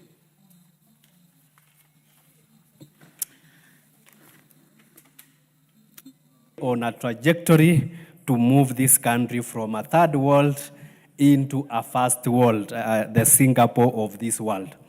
I would like to specifically look at on the issue of infrastructure fund. That fund will be the injection that has been required and has been lacking for us to be able to develop. Looking at the proposal that will come to this House, setting an infrastructure fund of about 5 trillion Kenya shillings will actually spur economic development in this country. It will actually be an investment to our roads. It will be an investment to our railway system. It will be an investment to our airports, which I dare say is like the ancient, the 19th century airports, looking at other international airports outside the world. It will be an injection to making sure this country is food sufficient in terms of spending money on mega irrigation schemes and mega dams. It will be an injection to make sure that agriculture, which is actually the backbone of this country, can both rely on rain-fed agriculture as well as on the irrigation system. So the speech in itself, and I would like to call this House, let us support the President's agenda so that we create this fund. And the funds are there. If you look at what we are borrowing in China, we are all actually borrowing from the savings from the pensioners in China. We are actually borrowing from the savings from the pensioners in Europe. We are actually borrowing from the savings from the pensioners in the United States. Why don't we use the same system to borrow from internally? Like if you look at what the NSSF has been able to save, if you look at what the other pension schemes have been able to save, if we create a fund which is well managed, which those resources can be invested for purposes of developing this country will gain a lot in terms of using our own source to be able, instead of going and borrowing.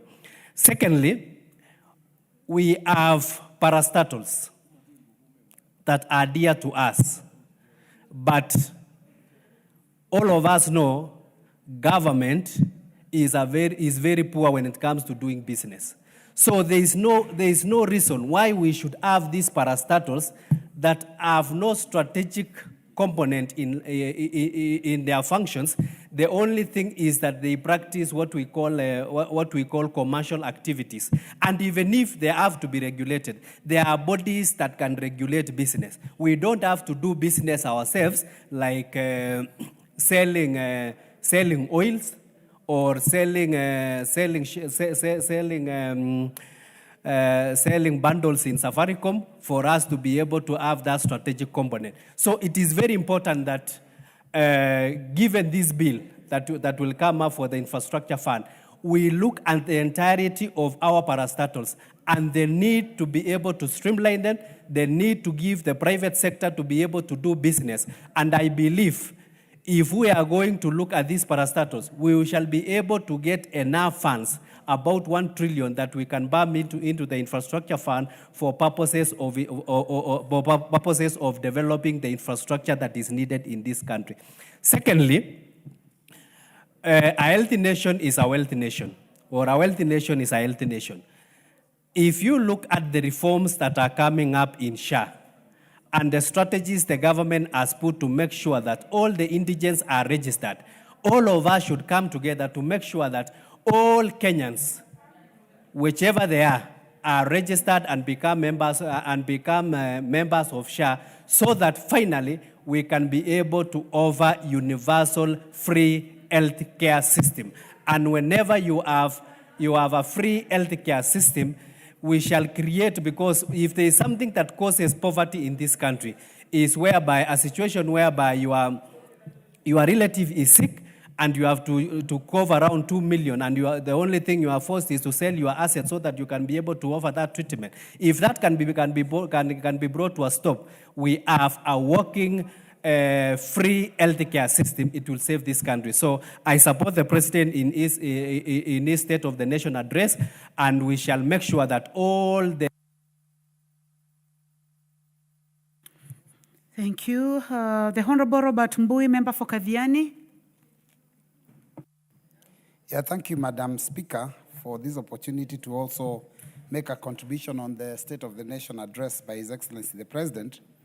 Madam Speaker, first I want to say it's very important to note that there are specific things that the President is supposed to address, and that is a report on the measures taken and progress achieved in the realization of national values and principles of governance. He's also supposed to deal with the issue of the progress made in fulfilling international obligations of this republic, and then also the state of national security. So it's very specific. Madam Speaker, unfortunately, the President is very good at making speeches. When he came here, he had those long, drawn-out speeches that he's normally good at, which unfortunately went beyond what is expected in law. And being an excellent marketer, then I saw that people were excited that what he was doing was maybe the right thing. But I want to say it is very specific. Our constitution is very specific on the things that he's supposed to have been doing. Madam Speaker, it is important to note that the President did tell us that we are doing well. But then I want to say that you don't tell people that they are doing well. You cannot go and tell your neighbor you're doing well. The neighbor must be able to feel it. You know, parents are unable to put food on the table. Parents are unable to take their children to school and pay school fees. Unemployment is at an all-time high. I don't know how then you can tell us that we are doing better. And the reason we are unable to feed our families, Madam Speaker, is because we have less disposable income. Because in the 3 years that this regime has been in power, salaries of Kenyans have gone down 6 times. 6 times. So we have less disposable income. We are unable to feed our people. But then we are being told here that we are doing better. The country is doing better. We are much better off. It's very unfortunate. Now, the only thing I can say, I can give this regime is that they're very good at cash handouts. They've been going all over the place. I don't know, public empowerment. In campaigns, we are seeing them dishing out, handouts. But you cannot develop a country. You cannot move a country to the first world with cash handouts. Now, I want to go specific to the issues that are supposed to be addressed by the President. On the values and principles of good governance, that is Article 10. And I'll start with one, which is transparency and accountability. The President did cite Singapore.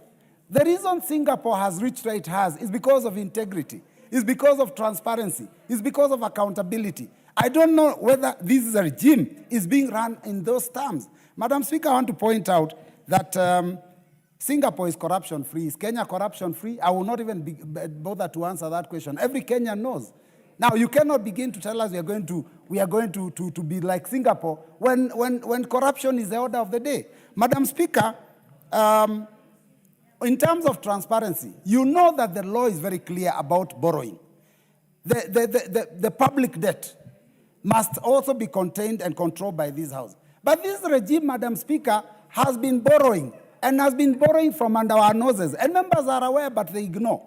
Because when you hear something called securitization, Madam Speaker, for all intents and purposes, the last time I had the majority leader challenge me, I want to challenge him to read the definition. And the word loan is actually used to define securitization because you're taking money in advance for road maintenance levy fund. The money that people will pay fuel 10 years from now is already being spent now. That is a loan. So I want to say that this is not transparent. We are borrowing beyond what we should borrow because we are hiding. Now, Madam Speaker, the second one is public participation. You know that's a value that this country must, as espoused in the values and principles. Public participation, whenever we are passing any law, we are supposed to go to the public. You remember when we were passing the finance bill, Kenyans said no to so many things. When an impeachment motion was brought here against the former deputy president, Kenyans said so much. But this regime ignored, and members of this House also ignored what people said. That is what is supposed to be respected. Human dignity, Madam Speaker, is one of the values. How can you say we have human dignity when you see what happened? New York Times did give a report that Kenyans are actually being traded as slaves out there. And it is benefiting a few individuals. And you're telling us we're going to first world? How do you go to first world when your citizens are slaves in other people's countries? Madam Speaker, the issue of human rights is also another value. How can we say we are respecting human rights? And the president didn't even talk about it. How many Kenyans were killed in 2023, 2024? How many young Kenyans were shot? The president himself gave orders, shoot on the leg. And you're saying we are respecting human rights? I'm talking about the values that are here, that are espoused in the Constitution of the Republic of Kenya. Madam Speaker, the issue of regional balance. The Honorable Yegon. The Honorable Yegon, member for Bomet East. Thank you, Madam Speaker, for also giving me this opportunity to contribute on the State of the Nation address by the President last week. Madam Speaker, thank you. I would also like to contribute and put into context the few points I have, which the President touched on. The issue of SHA, which have registered immensely around 27 million people. And this one, it has shot up 3 times from the 9,000, which the former NHIF had registered. And NHIF was not servicing our people the way this SHA is doing now. So this shows that what the President is doing is taking the country in the right direction. Employment of teachers, which has never happened before, where 76,000 have so far been employed, and another 24,000 is due to be employed next year, early next year. This will bring to a total of 100,000 the number of teachers employed by this regime. In a combination of maybe around 3 or 4 regimes, it has never happened this much. This is showing that the President has got a good plan for this country and also for the people of this great nation.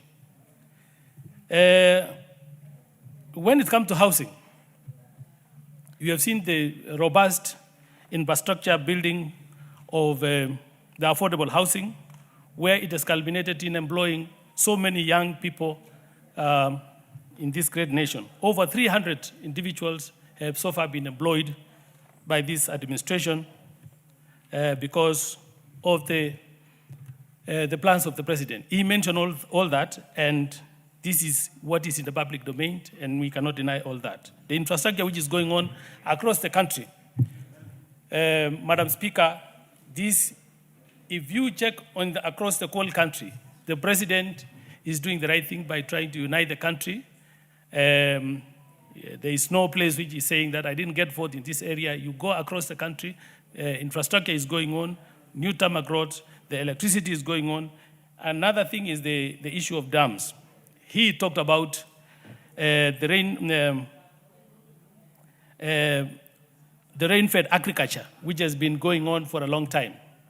He's now going for us to harvest water by creating a lot of dams, which he mentioned in the State of the Nation address. And these dams is going to help in a very great way in irrigating the farms in the areas where there is no rains, and thus increasing the production of food and giving security to the food, the agricultural basket. We have seen also the issue of the Kenyan currency.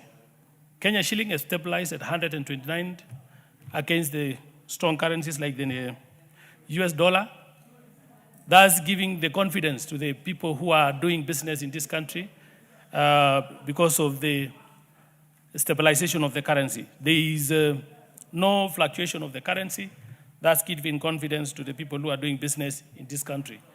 There is also the ESP markets, which he has decided to do across all the counties in this great nation. It is happening in every constituency, and this is going to go a long way in helping our business, young business ladies and gentlemen and everybody coming from our counties, which is going to protect them and give them security and protect them from the harsh weathers like the rains, when always they are doing on the sides of the road.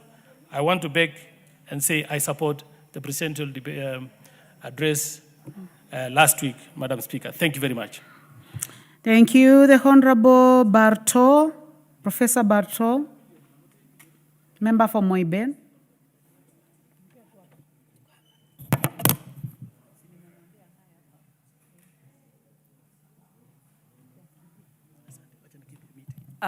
Thank you, Madam Speaker. Let me also join my colleagues to make my contribution in the presidential speech.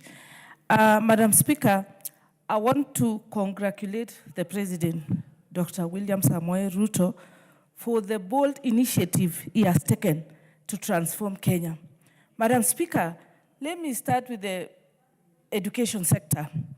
All along, we had been graduating students, or our young people have not, our system of education has been generating people who are not employable. And as a result of transforming the education system from 844 to CBC is going to go a long way in making young people who are able to do what they study, who are able to employ themselves. And I say congratulations to the President.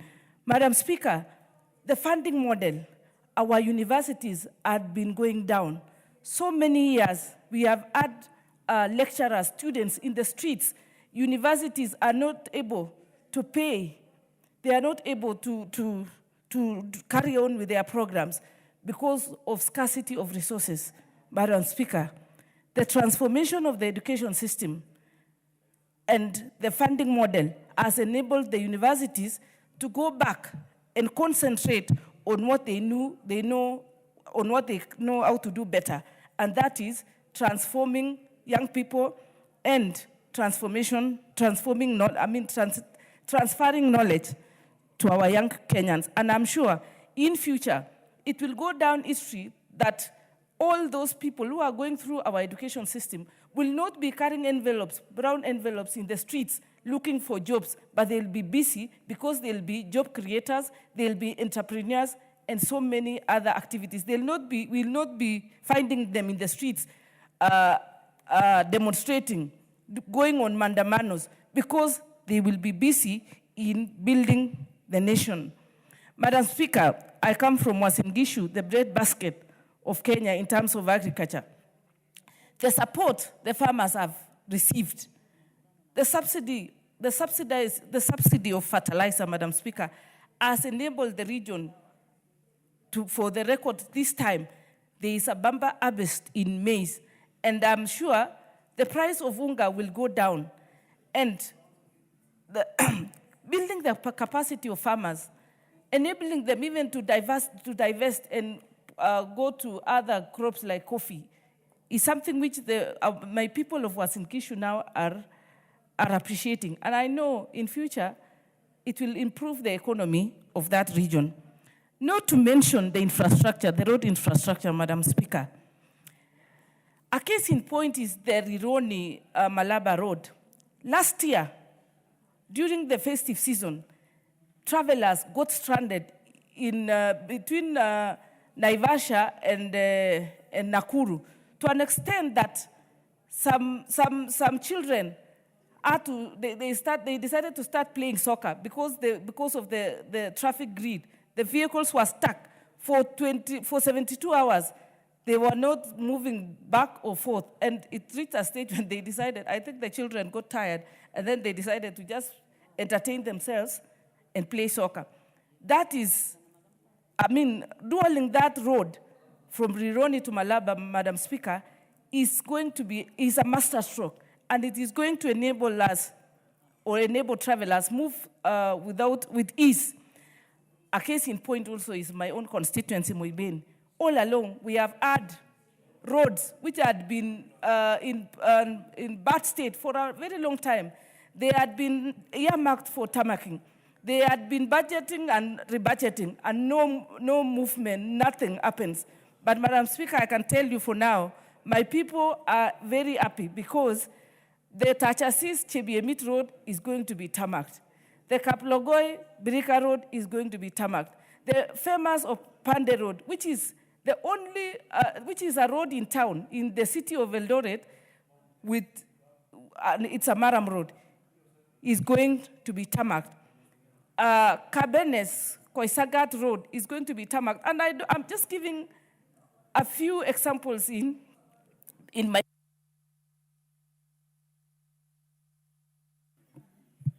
The Honorable Parashina Sakimba, member for Kajiado South.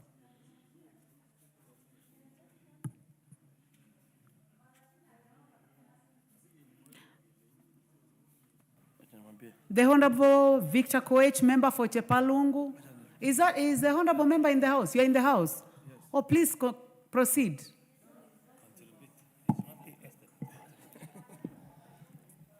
Are you ready for the President's speech, or you are on a different matter? Give me 10 minutes. All right. Kindly. No problem. The Honorable Kadhambi Chepkwony. The Honorable Kadhambi Chepkwony.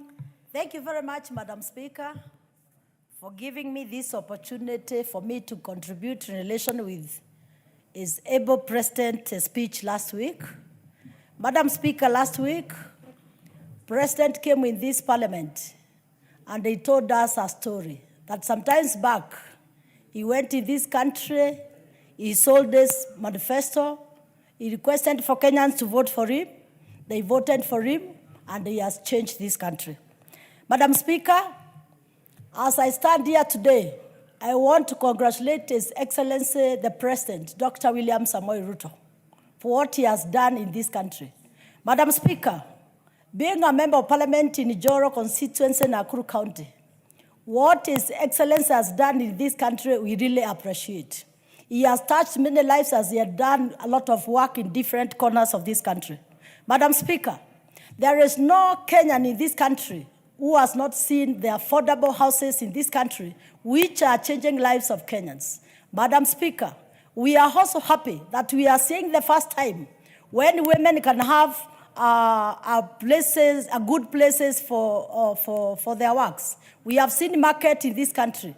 And Madam Speaker, as I stand here today, I'm one of the beneficiary member of Parliament, having 3 markets in my constituency which are ongoing. We cannot forget the wrongs which are happening in every corner of this country. We had a challenge, Madam Speaker, where the contractors had ran away from the roads, but they are now back because the same president has made sure that there's allocation of funds and we are seeing a lot of works going on. We cannot forget, Madam Speaker, one of the success stories Excellency the President has done in this country. We have seen employment of the teachers, almost now turning to almost 100,000, Madam Speaker. We cannot forget, Madam Speaker, the life-changing of the TVET for youths in this country. We really appreciate, and I'm saying that because I'm talking as a model in Nakuru County, that one of my big TVET, which was launched by the President last year, July, has really transformed.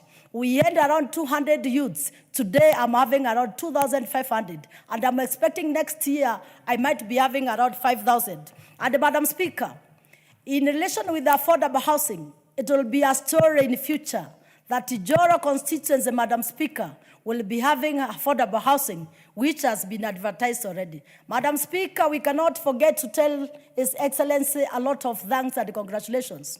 Today, Madam Speaker, 10,000 youths, our sons and daughters, are going to be our police officers. And Madam Speaker, we are expecting the security to be more better since we are going to have those youths being employed.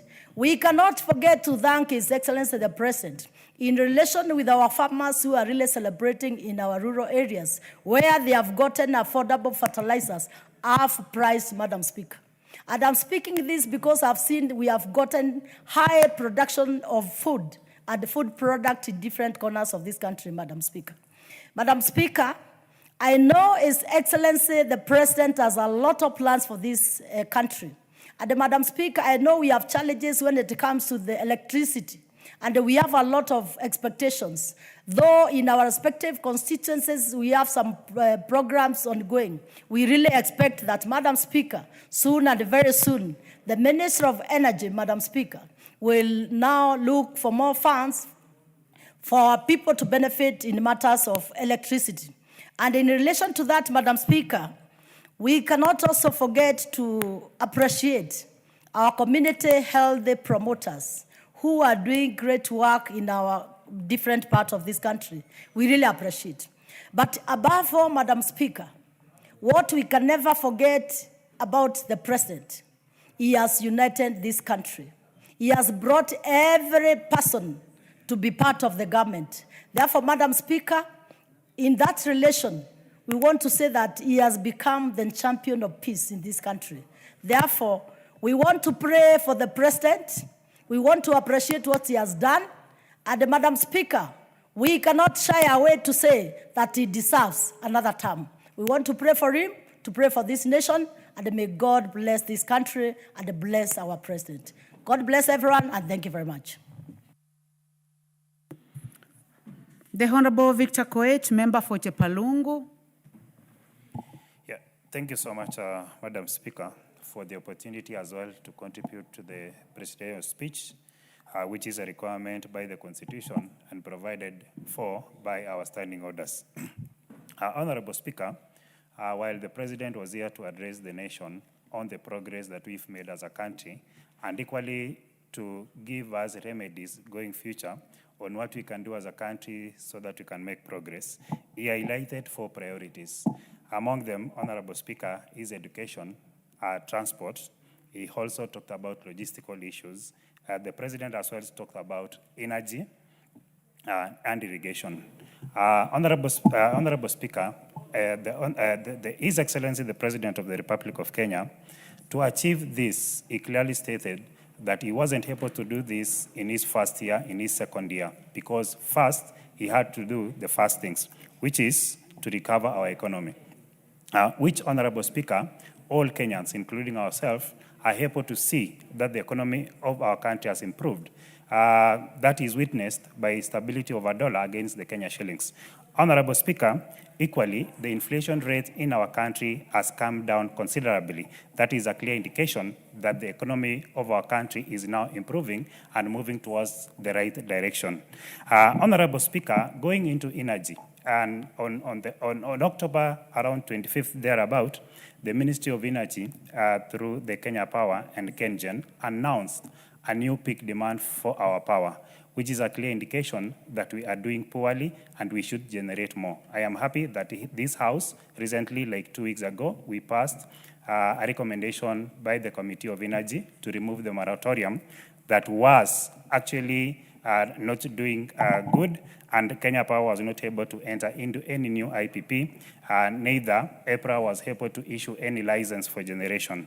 Honorable Speaker, if we want to invite investors and anyone who want to participate in industry or industrial works, if we want to invite investors and to attract investors to our country, then we should have cheap and very reliable energy. The way to go, Honorable Speaker, is to attract more IPPs and to issue more licenses so that generation can pick up. Honorable Speaker, on the issues that the President touched on this House is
I rise today also to give my remarks on the State of the Nation address by His Excellency, the President. Madam Speaker, it's good to acknowledge that the address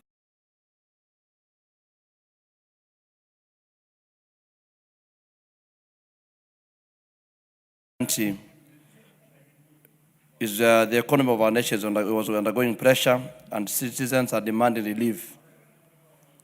And honestly, Madam Speaker speaking, it is good to stand on what His Excellency was able to speak about. It is about the biggest achievement that we are able to see is a program that he has on the 5 trillion national transformation agenda, focusing on infrastructure, energy, and even irrigation.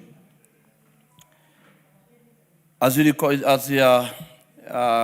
last year, we were able to see certain kinds of roads which were able to be restarted again. And the roads are able to connect our regions from different regions in this country, which is commendable, giving us a surety on even, there are stalled projects that were not done since 2023, but now they are ongoing. And his program on the 5 trillion, many people are talking and saying, is it possible with faith and plans which have been set aside, a clear indication that those things are going to be achievable. Today, if you want to go to talk about the issue of energy, we have even to the rural areas. For example, in Kajiado South, rural areas have been, through REREC, we are able to benefit in electricity, which we need also to appreciate. In terms of infrastructure, there's a road that connects us Taveta and Kajiado. It's also ongoing. The road has not been started for many governments which are there before, but through the President, that road is ongoing.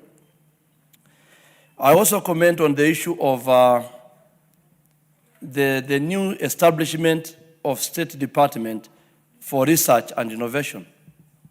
For any modern growth of our economy or a country to be in a modern competitive,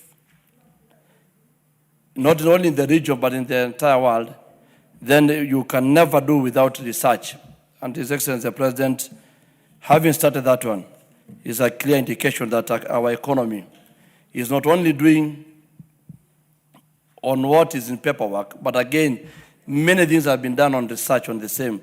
And it has come out very clear that physical discipline is a key importance in the growth of a country. We have taken a little time, people complaining about they are not seeing circulation of money in the economy, but today we can able to say we are able to move without borrowing as it used to be before. The proposed expansion of healthcare, basically towards the cancer patient, from 550,000 to 800,000. This is Kenyans have received it in a very happy mood. And the people asking themselves, if today a cancer patient can be able to access 800,000, people can now get their life back at stage 1 and stage 2 of the cancer. So we wish you also, it came clearly during the presidential address. We need also to understand and see the boost and how he's handling the issue of agriculture in the speech. And irrigation is the key way to go. I don't want just to mention my constituency or the regions we come from, but a lot of irrigation projects are ongoing. And at the end of the day, you'll see with the issue of the rains that we cannot able to decide when the rain can rain, then irrigation is the only way to establish and stabilize an issue to do with agriculture. Madam Speaker, it is upon this House now to able to do their oversight role. Under Article 95 of our Constitution, that enable us to hold the executive into account. The President has already said, as I conclude, but something needs to be done on our oversight role. Thank you, Madam Speaker. The only issue that I just wanted to emphasize is the issue of comparing Kenya with Asia and Singapore. What we need to know that we might not be there today or tomorrow. Thank you. The Honorable Yusuf Mohammed, member for Wajir West. In the absence of that honorable member, the Honorable Julius Meli, member for Tinderet and Chair Education. Thank you, Madam Speaker. Madam Speaker, I rise this morning to contribute to the President's address to the nation, which is actually a constitutional requirement specifically put forward by the drafters and Kenyans that each and every year the head of state is going to address the nation on the pertinent issues that are running across the country, and more importantly, on the state of the nation in terms of progress made, in terms of the national security, and more importantly, on international obligations that the Republic has entered into. Honorable Speaker, the President's address was one of its kind. It was an address that, that gave us the vision. It shows courage. And it was actually an address that was giving the direction under which Kenya has come from and where we want to go. Honorable Speaker, Madam Speaker, the President's address actually looked on 4 main issues. And to look on those particular issues, it looked at Kenya before, earlier on during the independence period, the progress we have achieved, and more importantly, what we have done today. Madam Speaker, the issues raised by the speech, and more importantly, the President, were very, very particular, trying to address one, that when we got independence as a republic, our founding fathers stated that the 3 main ills that we suffered were actually poverty, illness, and illiteracy. To look at it in brief, because those are the main issues that are still afflicting us up to today. We actually looked into what we have done in 3 or 2 years on the largest transformation of the healthcare. A healthy nation, Madam Speaker, you know very well, is a nation that is going to prosper. When the people are healthy, when the people are actually accessing medical services, which are actually enabling them, their children, their families, and all of us, it will actually mean a working nation. A nation that has poor medical services, and I want to say this because earlier on, we've been having the National Health Insurance Fund, which has been having about 6 million Kenyans. Today, through SHA, over 26 million Kenyans can access medical care and even medical services through the 3 levels of the Social Health Insurance Fund, the critical medical insurance, and more importantly, the other aspect of ICT. Madam Speaker, you'll realize that with improved healthcare, many families, many homes, and many Kenyans will be able to fight the common ills that are afflicting our society today. And that one, Kenya government, and more importantly, the government of Kenya Kwanza, has realized a lot on that particular front. 2, Madam Speaker, the issue of financial management, and more importantly, trying to lift Kenyans, thousands of Kenyans out of poverty. One of the things that leaders have tried, and which many of them have lacked, is courage to do most of these very important things. Madam Speaker, I want to point out to members of the House and the nation that we always keep pointing out the miracle that has happened in China, Southeast Asia, in Singapore, and many nations. That miracle didn't happen because of, that miracle happened because the leaders of those countries, like 1978, what Deng Xiaoping did, and how trying to lift China from a third world country to a modern nation where every country is trying to emulate today, it was because of matters of courage. Singapore and many Southeast Asian nations we keep pointing is a result of what their leaders did. The President has shown a lot of vision, a lot of intent, and we as a House, and we as the leaders of this nation, we need to support him through the housing program, the irrigation program that will enable us to feed our nation and will also assist us to make sure that even the dams that we are going to have is going to make sure that we have water in our homes and in our... I'll give him a minute, please. It will enable Kenyans access clean water. And clean water is going to enable those families will be able to, all these water-related diseases will not be there. A country that cannot feed itself will actually not stand before community of nations. And you've seen this year, out of very good fertilizer subsidy, out of very good agribusiness where the young men are moving around, we are able now to have almost 70 million bags of maize. Madam Speaker, all this is as a result of visionary and courageous steps the government has taken. Even the savings, the infrastructure fund, that is going to make sure that we have the much needed roads that are going to run across our country. All these, many pessimistic Kenyans will say this is not possible. But the housing problem is seen in every village. The hostels we have in our colleges, the programs that we have in education on CBC and the universities, even the funding program that we have in the universities is actually good. I thank you, Madam Speaker, and I want that this is a speech of its kind. Thank you, and I support this. Thank you very much. The Honorable Samuel Atandi, member for Lego Soga. Thank you, Madam Speaker, for giving me the opportunity to give my views on the State of the Nation address by the President, His Excellency the President. Madam Speaker, let me begin by saying that I am in full support of the State of the Nation address as contained in a 30-page document, which is before the House. Madam Speaker, from page 1 to page 30, the President has outlined some of the most important successes of this regime, which range from the success in the agricultural performance of the economy, the investments in the health sector, which is giving us results, the investments in the energy sector, the investments in the housing and infrastructure.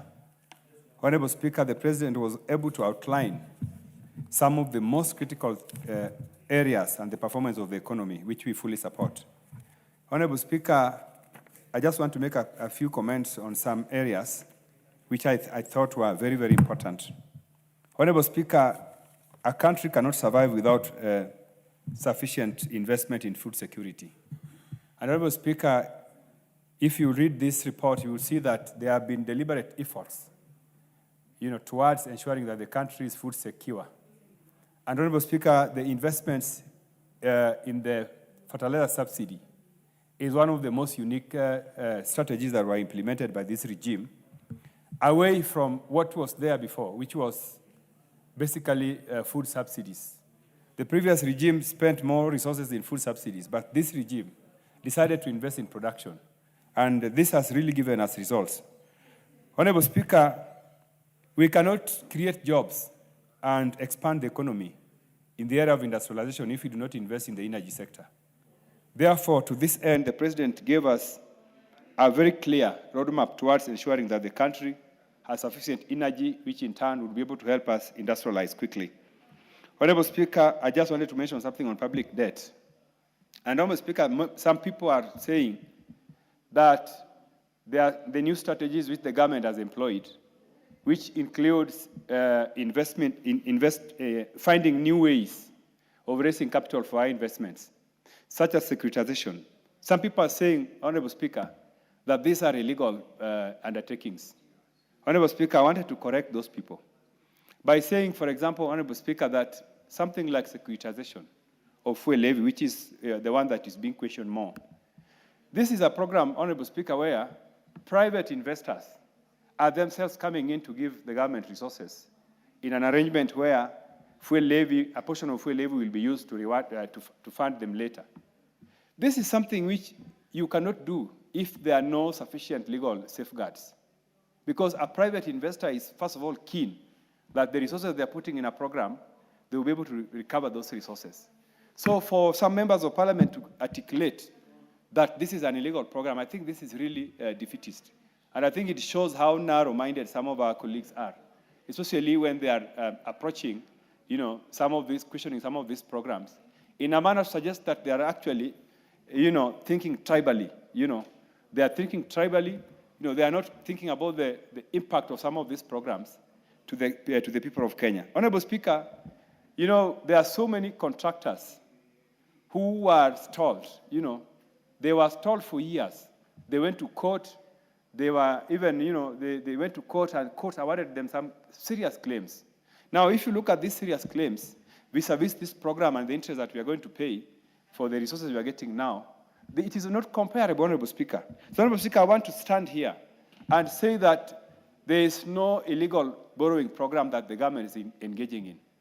These programs are not, these are resources that are coming from people, investors, private people, who have looked at the legal regime around them, and that's why they have developed confidence to be able to put their resources into these programs.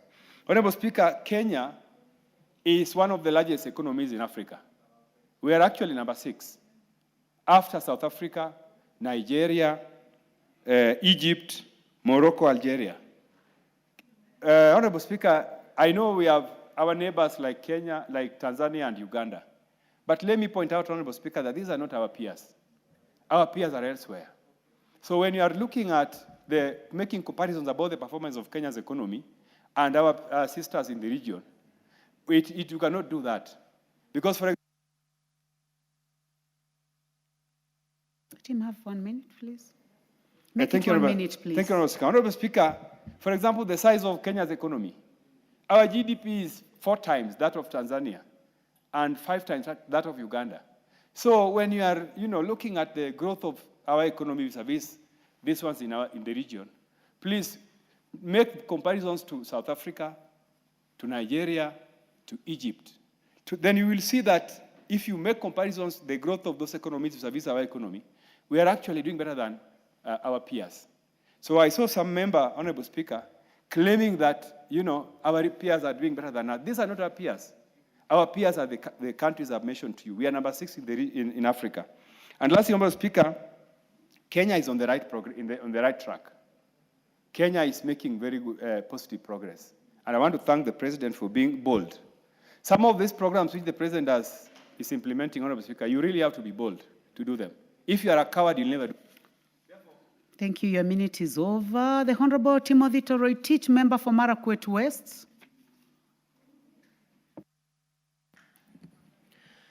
Thank you, Honorable Speaker, for giving an opportunity to contribute on the President's State of the Nation address. Honorable Speaker, the President made the address pursuant to Article 132 of the Constitution. Honorable Speaker, the address was made in Parliament because this is the House that has the elected representatives of the people. And therefore, Honorable Speaker, he was talking to Kenyans through the members of Parliament who are seated in this chamber. Honorable Speaker, the speech of the President in my assessment was reassuring. I have read paragraph to paragraph, from paragraph 1 to paragraph 163. Honorable Speaker, Napoleon Bonaparte once said that a leader is a dealer in hope. William Ruto, our President, is a dealer in hope.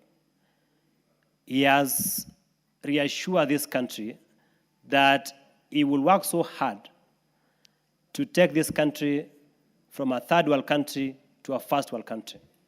Honorable Speaker, I have no doubt, as a leader in this country, that the direction that he has taken, through the support of Parliament and the people of Kenya, this country will rise. Honorable Speaker, this President has shown a lot of confidence under pressure.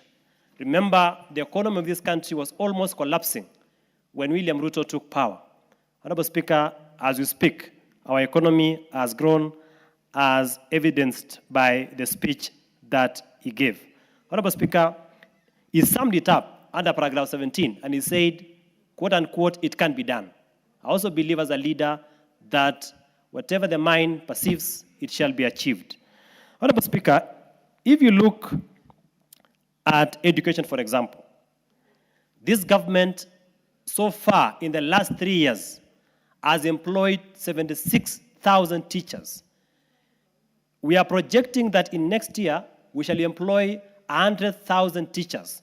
having that the government has planned that next year, January, they shall employ extra 24,000 teachers, making it 100,000. Honorable Speaker, insofar as matters to do with education, I am happy that the President recognized the contribution of CDF, the Constituency Development Fund, insofar as infrastructure is concerned. Honorable Speaker, in the speech, he clearly captured that 23,000 classrooms have been built and 1,600 laboratories have been built under CDF. And that is why, Honorable Speaker, by the mere fact that the President recognized CDF means he has the good intentions, and we believe that the courts will give a favorable ruling insofar as the matter that is in court is concerned. Honorable Speaker, in matters of TVET, under the speech, the President noted that in 2022, we had 341,000 enrollment of TVET learners in our institutions. But this year, 2024, we have 718,000. That is a double, the number is doubled, Honorable Speaker.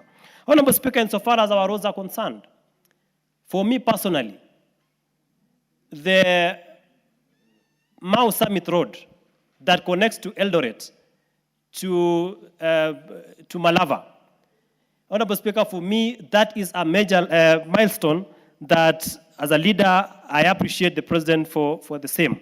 Honorable Speaker, in matters of housing, if you look at institutional housing, I was asking myself, at what point would we get money to build houses for our institutions? Honorable Speaker, this government has tried, and so far we have several houses that are being built in our institutions. Honorable Speaker, the SHA factor. SHA, as we speak, 27 million Kenyans have registered under SHA and therefore are getting those medical benefits. Honorable Speaker, the only two issues that were left out, we have 20,000 teacher interns who need to be confirmed. I believe that those teachers will be confirmed. Finally, Honorable Speaker, as a House, the government has done a lot. Our role as oversight as a House must be enhanced. There are so many projects, housing, ESP markets, that have not taken off. Some have collapsed. Honorable Speaker, as a House, we must be able to oversight. And I've always said that the best way to assist the government.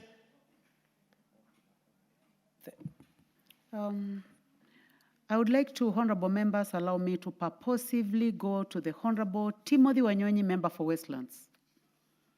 I request the other three ahead of him to be patient. Thank you, Honorable Speaker, for giving me this opportunity also to contribute to this speech of the President. Madam Speaker, Honorable William Ruto, the President of Kenya, is a man on a mission. Madam Speaker, I say that because President William Ruto recognized that in Nairobi, because many times people may think Nairobi is self-sufficient and can do everything without support from the national government. But he took the initiative, Madam Speaker, to come and check the situation in Nairobi, especially in schools.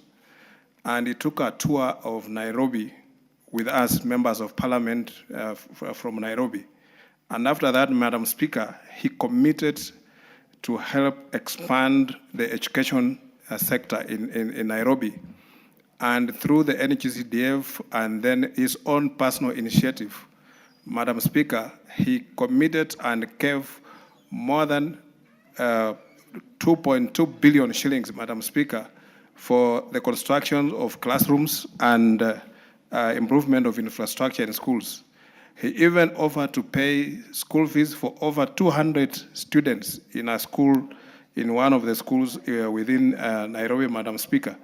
And I can confirm that, Madam Speaker, the things that the President committed when we went on the tour, and he said within 3 months, within 3 or 4 months, they'll be up, Madam Speaker, the infrastructure that he committed even with his own personal initiative, Madam Speaker, are almost done.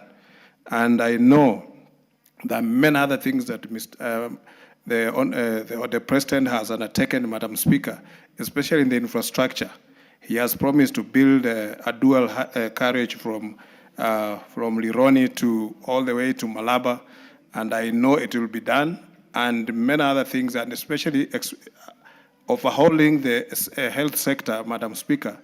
It's a risk that many leaders, I think, will fear to undertake. But he did it. He has done it. And I'm very sure that Kenyans, those who have been attacking him, they should wait for the results. You know, when you're undertaking something new, you don't get the results immediately. And I know within time, these results will come out and people will see that he meant well for this country. He has done in the education sector, he has done in the health sector, he has done it in agriculture, and we can see now the farmers are reaping the initiative that the President made, Madam Speaker. And this is not just about talking. His talking is actually one of the leaders that is hands-on. He does things, and if you ask President Ruto anything, he will provide you with an answer. Not because he will ask somebody, but he will provide you with an answer because he knows what is going on in the government, Madam Speaker. We know very well that we have been around for 60 years, and if our earlier leaders took the kind of steps that the President has taken, Madam Speaker, I'm sure this country will be a developed country. And I believe him when he says he's going to move Kenya from a third world country to a first world country, because the initiatives he has put in place and his determination, Madam Speaker, he will change this country and put it where he has committed to take it. And I'm very sure, Madam Speaker, Kenyans will appreciate that. Let us give the President support. Let us remain with him. And also the people, especially sitting in the government, the cabinet secretaries and others, senior officials, they should highlight the achievement that the government has achieved so far. Because some of these things, that's why some people are accusing the President of lying or doing this, because they don't know what is going on. The information should be out there in the public domain so that people know what has been done by the government since the President took over power from President Uhuru. Madam Speaker, I know and I believe that this country is going to be a first world country, maybe not within the time of President Ruto. Thank you. The Honorable Abdul Haro, member for Mandera South. Thank you, Honorable Speaker, for this opportunity. Honorable Speaker, my contribution on the State of the Nation address by the President. The President promised to tell us a story, and indeed, he told us a compelling story of the progress this country has done in the last 3 years, a compelling story of where we stand now as the nation, and a compelling story giving us a snippet of what the future roadmap looks like. Perhaps the drafters of the Constitution were a bit economical when they were giving the President that speech, because they gave very scanty story from the hot, dusty, and fragile northern Kenya. Perhaps they should have given more stories from that part of the world, because the President has really done a lot in northern Kenya, like he has done for the rest of the country. For example, there is a road, the Great Northern Highway Road from Isiolo, that passes through Modogashe, Wajir, Elwak, and Mandera, which has formed a ringtone in TikTok and other social media platforms. That road is actually a 750-kilometer road, which is funded by World Bank and $750 million US, which is currently the largest road infrastructure project funded by World Bank in the sub-Saharan Africa. I thought that road should have, the story on that road should have featured very well in the State of the Nation address. Honorable Speaker, the President reassured the country about the question around food security, how the food security has been enhanced. the question around farmer income, because this is an agricultural country, and also about how the Kenya exports from agriculture has been enhanced. The President actually mentioned about the progress we have done in the tea industry, the coffee industry, the edible oils industry. He mentioned about the cotton production, coconut production.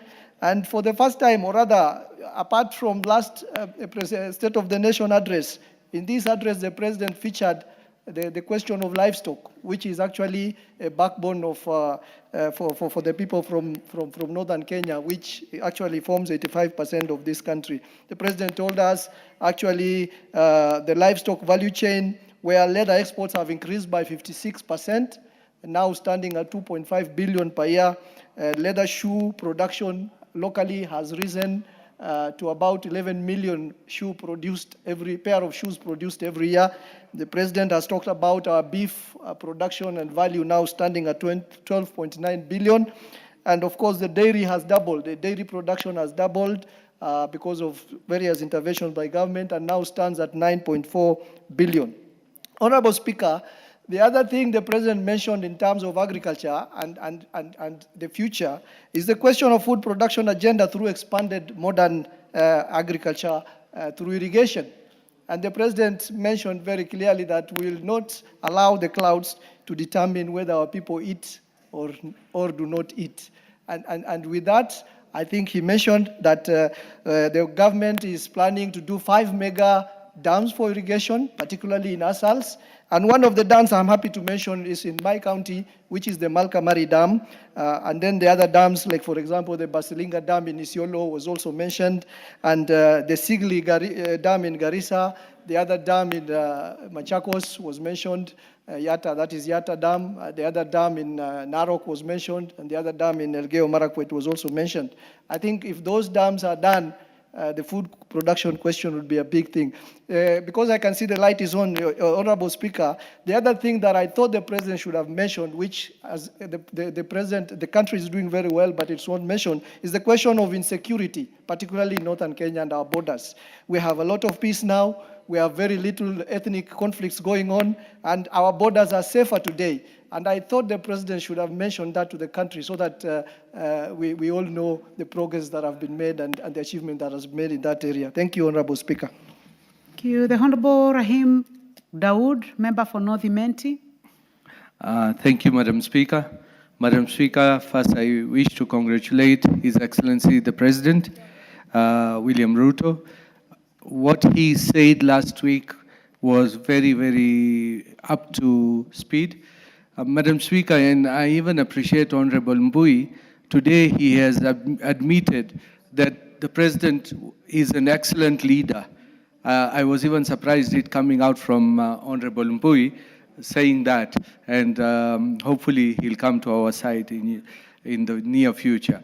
Madam Speaker, as a country under President Ruto, our forex reserves are at an all-time high of 12 billion US dollars.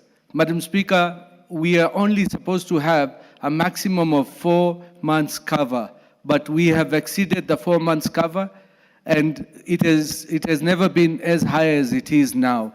Madam Speaker, Standard & Poor's is a rating agency which, when we borrow money, have classified Kenya, have moved Kenya from B- to B.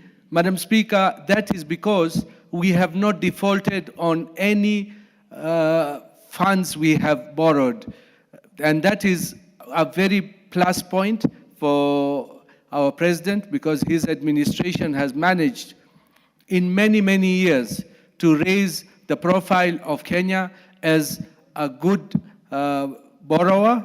And when the infrastructure fund, the funding which was there before the Eurobonds, and we should note that it is not the government of William Ruto which borrowed all those funds, the Eurobond funds and all that. It was the previous administration. It is just a case that we are now paying over $1 trillion shillings in borrowing costs with interest and paying the principal. So we are laden with a lot of debts from the previous administration. And when one of our colleagues said we are borrowing, we have borrowed so much money, but how do you expect to pay what was borrowed earlier if we do not borrow and pay our debts? Madam Speaker, the presidents in this regime, we have got fertilizer, the subsidized fertilizer.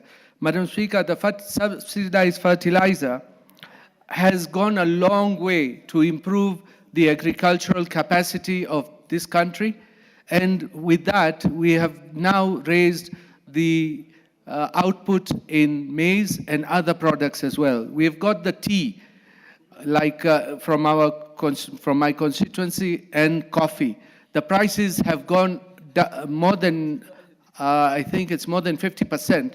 The prices have gone up in tea and the bonuses, together with coffee as well. So, Madam Speaker, our president has dared to dream. He did not have to do many of the things which others failed to do because they were scared of the consequences. Our president has dared to dream, and he's trying to make things work for this country so that we can move from where we are. I would not want to call us a third world country. I would want to call us a developing country, and we want to now go to the developed nations.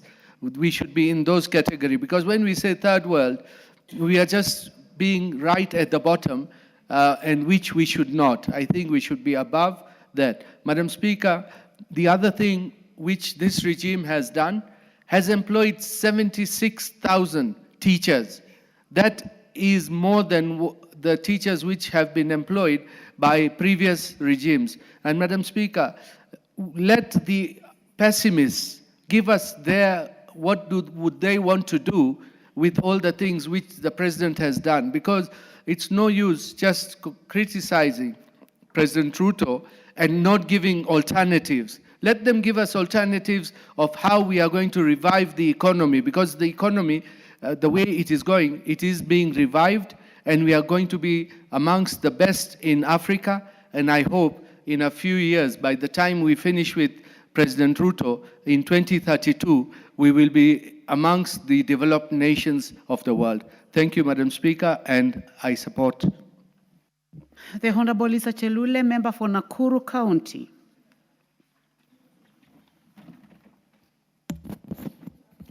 Asante sana our speaker kwa kunipatia nafasi pia nichangie taarifa ya president wetu ambaye alituletea taarifa yake wiki iliyopita, na ni taarifa ambaye ilifurahisha wananchi wote wa Kenya kulingana na kazi ambayo amefanya kwa wakati fupi sana.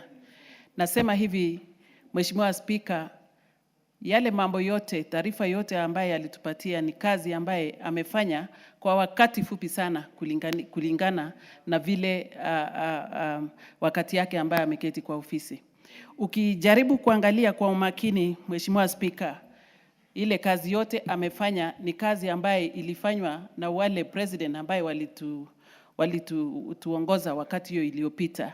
Ni kazi ambaye hawakufanya hata kwa miaka 20 wakiwa kwa ofisi. Kwa hivyo nachukua hii nafasi kwa niaba ya wananchi wa Nakuru kupongeza rais kufikisha taarifa yake katika bunge, na si taarifa peke yake ya kuongea, lakini ni yale mambo ambayo ametekeleza. Nataka kusema tunamshukuru sababu alichukua nafasi na akaonelea kwamba kuna watoto wetu wengi ambaye wamehitimu katika masomo ya ualimu, na alichukua nafasi ya kuhakikisha kwamba wengi ya hao walimu wamepatiwa nafasi kuandikwa kwa serikali, wawekwe kwa kazi, na si kwa kandarasi, ni kuandika wafanyikazi kwa njia ya permanent and pensionable, na tunafurahi sana kama watenda kazi katika serikali yake. Ningependa tu kuchukua hii nafasi niambie wananchi wa Kenya kwamba president amefanya kazi, yeye mwenyewe hajaficha, amekuja na ametangaza. Pengine ile shida tuko naye ni wale wanatangaza, wale wanahitajika kupasha habari kwa wananchi pale nyumbani.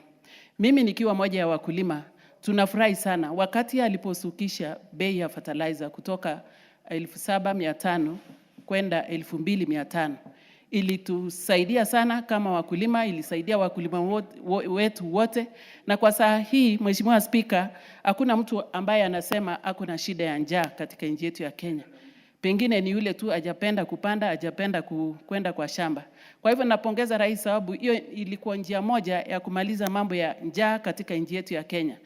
Sababu watu wakiwa na njaa hata wana amani. Kwa hivyo siku hii tunapoongea kuhusu taarifa yake, ninajua kila mtu wako na amani sababu wako na chakula ya kutosha. Nataka kusema mambo ya amani katika nchi yetu ya Kenya. Kama kuna president ama kama kuna kiongozi ya nchi ambaye ameunganisha Kenya mzima kwa wakati yake ya uongozi, wakati alipokuwa naibu wa rais, aliunganisha nchi yetu ya Kenya. Wakati huu akiwa rais wetu, tunashukuru Mungu sababu alimpatia nafasi, ameunganisha nchi yote.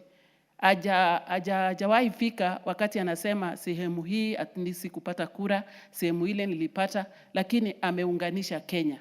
Kwa hivyo mimi nikiwa mpenda amani katika nchi yetu Kenya, nataka kuchukua hii nafasi niseme heko rais yetu.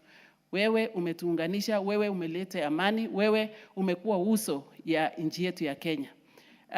Mheshimiwa Spika, nataka kuongea juu ya vile amekuwa na hacha sana kuhakikisha tumepanda miti ambaye tulikuwa tumepoteza uso yetu ya mambo ya miti, na amepanga kwamba katika wakati yake ya uongozi atahakikisha amepanda miti milioni 30 ama milioni 30. Na kwa wakati huo amesema atafanya hiyo kazi katika wakati fulani. Ako na mpango ya kuboresha nchi yetu ya Kenya. Akisema kweli anataka kuhakikisha kwamba badala ya kununua vitu kutoka nje, sisi tutakuwa tukiuza vitu zetu, bidhaa zetu, kama ni products ama kama ni mambo ya chakula, hatuwezi tena kutegemea yale chakula ambayo inatoka nje. Akisema hivyo kama kiongozi yetu, ningependa kuomba wananchi wa Kenya, tusimame na yeye kwa maombi, tusimame na yeye kwa kazi. Wale watu ambaye wanategemea mambo ya ukulima waende kwa shamba.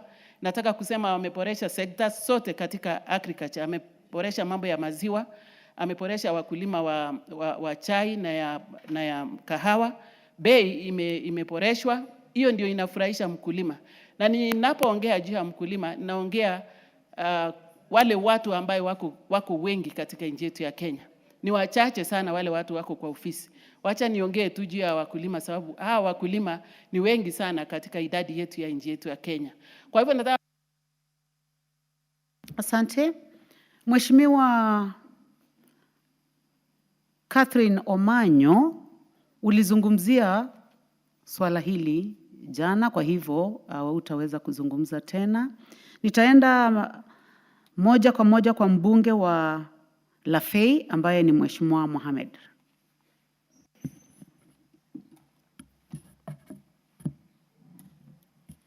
Thank you, Madam Speaker, for giving me this opportunity. I rise to contribute to the State of the Nation address by His Excellency the President. Madam Speaker, I want to go on record by thanking the Kenyans who have elected His Excellency the President of the Republic of Kenya, because the President address was one of the best address ever delivered to the Kenyans, Madam Speaker.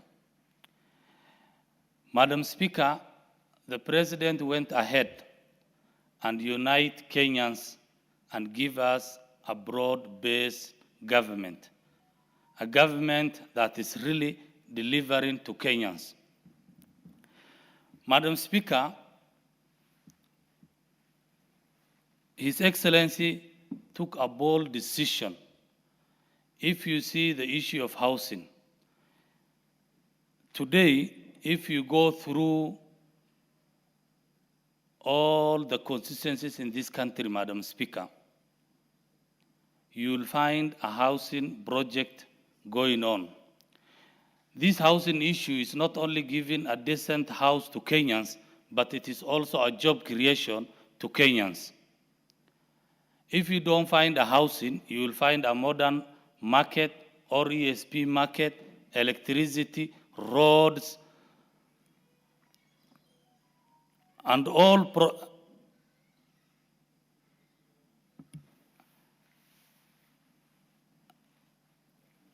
If you go, as I have said, Madam Speaker, if you don't find my constituency today a housing project, you will find an ESP market, you will find a road being constructed. So that is the kind of the promises he made His Excellency during his campaign, and he has really delivered to the Kenyans, Madam Speaker.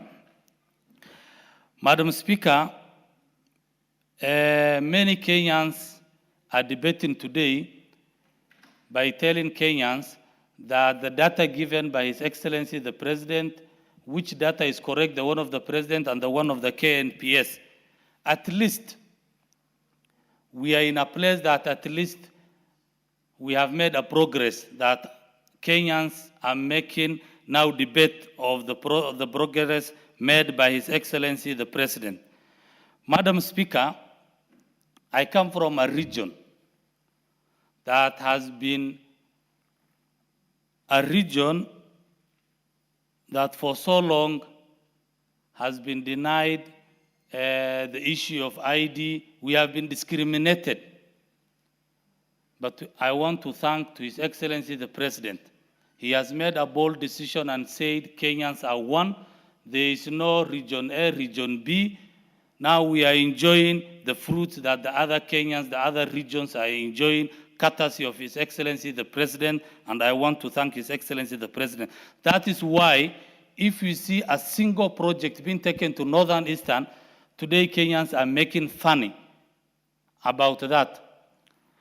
If you remember, Madam Speaker, on February when His Excellency the President visited that region, the Northeastern region, he has announced to the Kenyans and the region and the Northeastern region that starting from Siolo to Mandera, he will make sure before his term ends, he will tarmac that road.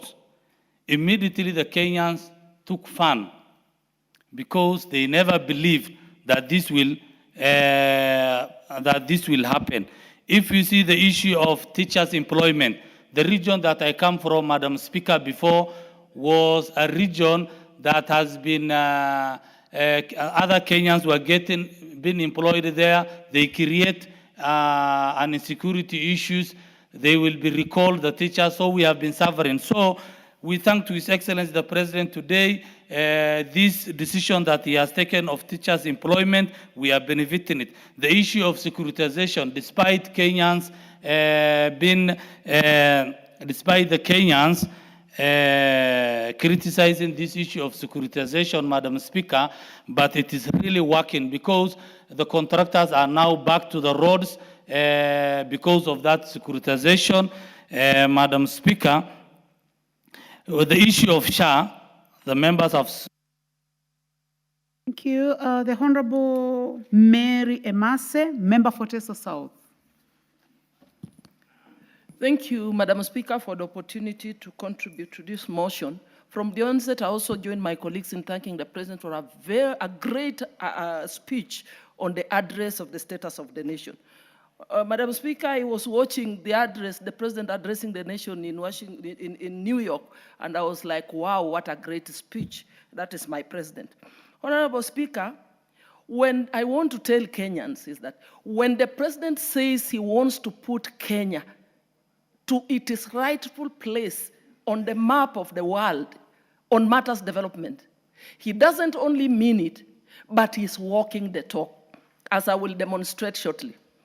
Honorable Speaker, I have listened to some of my colleagues, the doubting Thomases, trying to actually demean and downplay the speech of the President on the national address. And I want to say, it probably is for reasons known to themselves, probably it's because of where they are coming from.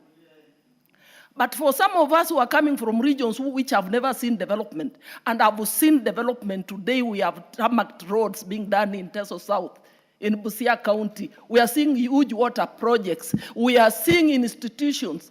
Teso South did not have a single college or university or institution of learning. Today, we are proud that we are also part of Kenya. I want to say, Hongera Rais. Honorable Speaker, from my little knowledge in finance and economics, I know that for you to grow a nation, You must look at human capital. I'm talking about education and skills of your people. You must look at physical capital.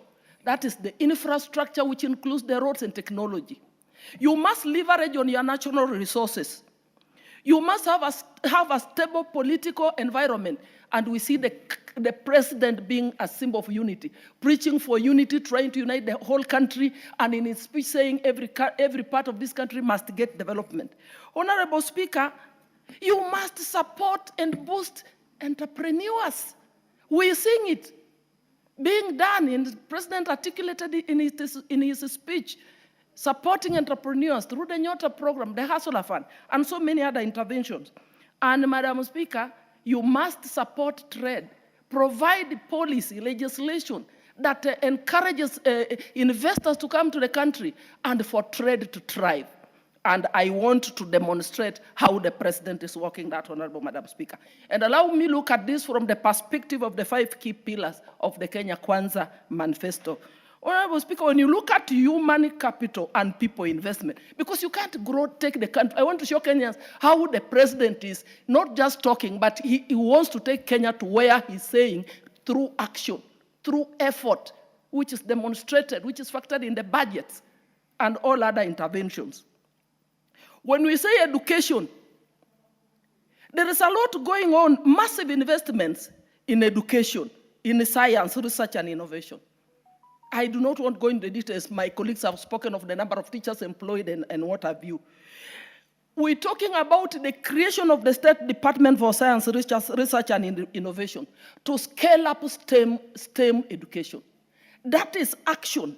We're talking about the ambition to raise funding for research from 0.8% to 2% of GDP, and also mobilizing public and private resources towards that cause. You cannot develop and grow without investing in research and development, so that your budget is anchored on evidence and data. Honorable Speaker, I beg for a few minutes because I need to explain 1, 2, 3. Honorable Speaker, on the same, he is also, like I've mentioned, supporting a lot on entrepreneurship. 2, on agro-industrialization,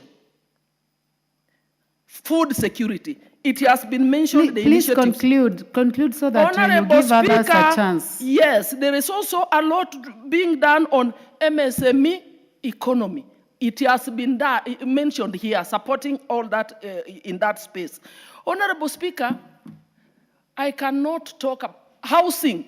We see mushrooming of many success stories that Kenyans can speak today and see how SHA is actually transforming the health sector. Honorable Speaker, we can speak energy. You can't grow the economy with...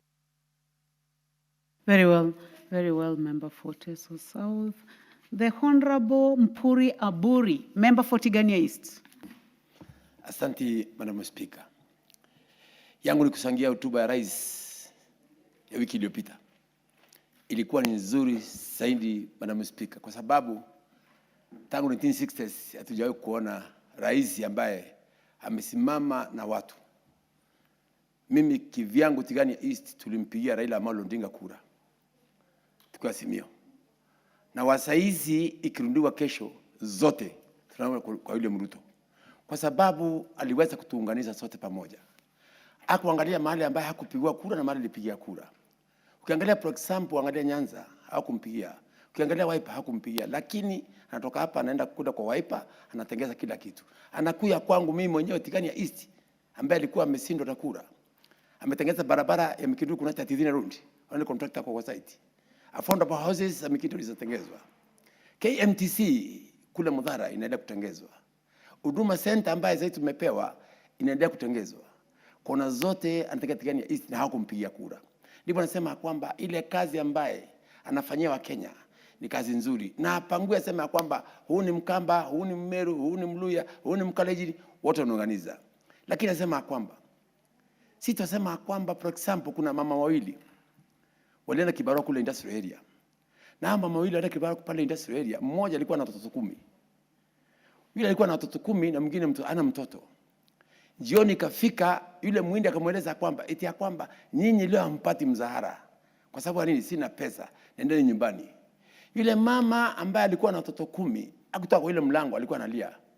Eti ya kwamba siwezi kwenda nyumbani kwa sababu sina kitu kupelekea watoto. Lakini yule alikuwa hana mtoto, alienda nyumbani akifurahi. Sisi watu wasifikiria kwamba tunamuunga William Ruto mkono kwa sababu yeye ndiye amesikilia kikabu nchi yetu ya Kenya. Nikiwa Mpono Mtwaburi, niko na watoto kwa mgongo wangu. Niko watoto wa Tigania East barabara. Niko watoto Tigania East Education. Niko watoto Tigania East KMTC. Niko watoto Tigania East Unduma Center. Niko watoto Tigania East ambayo nataka kuinuliwa. Kwa hivyo naambia Wakenya eti ya kwamba ukiona sisi tunasupport serikali, serikali ndio iko na kikapu ambaye inaweza kuinua watu. Yangu ni kusema kwamba niko na support kubwa ambaye nampatia William Ruto kwa sababu yeye ameweza kuunganisha Wakenya. Yeye ameweza kusema eti ya kwamba ana mtoto wa mgongo wala tumbo, wote anaunganisha. Nikimalizia, Madam Speaker, Rais William Ruto uliangalia hapa, aliongea mambo barabara. Mheshimiwa kutoka upande wa Moyale anaangalia na Marsabit pale, amesema kwamba barabara zitengezwa. Ukienda pale upande wa Waluya, barabara zinatengezwa. Ukienda upande wa mahali kuna ODM ambaye kumpigia kura, barabara zinatengezwa. That means huyu jamaa anaweza. Angalia mambo ya mkate. Watu walikuwa wanaandamana pana sufuria kwa kichwa. Watu walikuwa wanaandamana mambo ya mkate, akisikilia mkate, wasaizi iko chini. Angalia mambo ya petroli. Hata mimi mwenyewe nilikuwa nimeudhika kwa sababu ya petroli. Wasaizi hakuna mtu anaongea mambo ya petroli. Angalia ndole ya nchi yetu ya Kenya ilikuwa 140. Wasaizi iko tuko sawa. So Madam Speaker, tutasema kwamba ukimkataa mtu hata akiwa na mafuta, hawezi kusema kuna mafuta, unamtuvia vumbi. Kwa hivyo mimi kivyangu na support serikali ya William Samoei Ruto kwa sababu kazi yake ni kazi nzuri na inaonekana na Kenya. Wale ambaye hawaoni hii serikali hata ukiwafanya nini hawawezi. Na wale ambaye hawaoni hii serikali walikuwa kwa wakatula 1992 tuko na history ya Molo. 1992 tuko na history ya Molo bila hata ndugu misali. 1994 tuko na history ya Mama Matiba, ile kazi ambayo ilifanywa na Mandio na wanajulikana. Kwa hiyo Madam Speaker, sisi hatutaki vita, tunataka amani katika nchi yetu ya Kenya, tunataka kuunganisha wa Kenya, tuwe pamoja kwa sababu Kenya ni moja. Asante Madam Speaker kunipa nafasi hii. Thank you so much. Asante sana. Mheshimiwa Joshua Mwalio, member for Masinga. Thank you very much, Madam Speaker, for this opportunity that you have given me to be able to say something on the state of the nation address by His Excellency Honorable William Samoei Ruto on 20th November 2025. I want to start by saying that the President is the vision bearer of this country. And everybody that listened to him, he saw that he can take this country very far, given the opportunity and the space to be able to address the Kenyans, to be able to work for the Kenyans, and to be able to develop this country. What I see in the President is a man that has a vision that is in him, and he is able to do extraordinary things.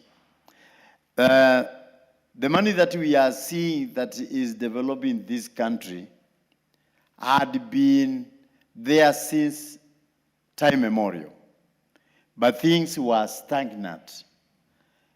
Projects were coming, were being stalled, but now we can see things are moving in a speed that we have never seen before.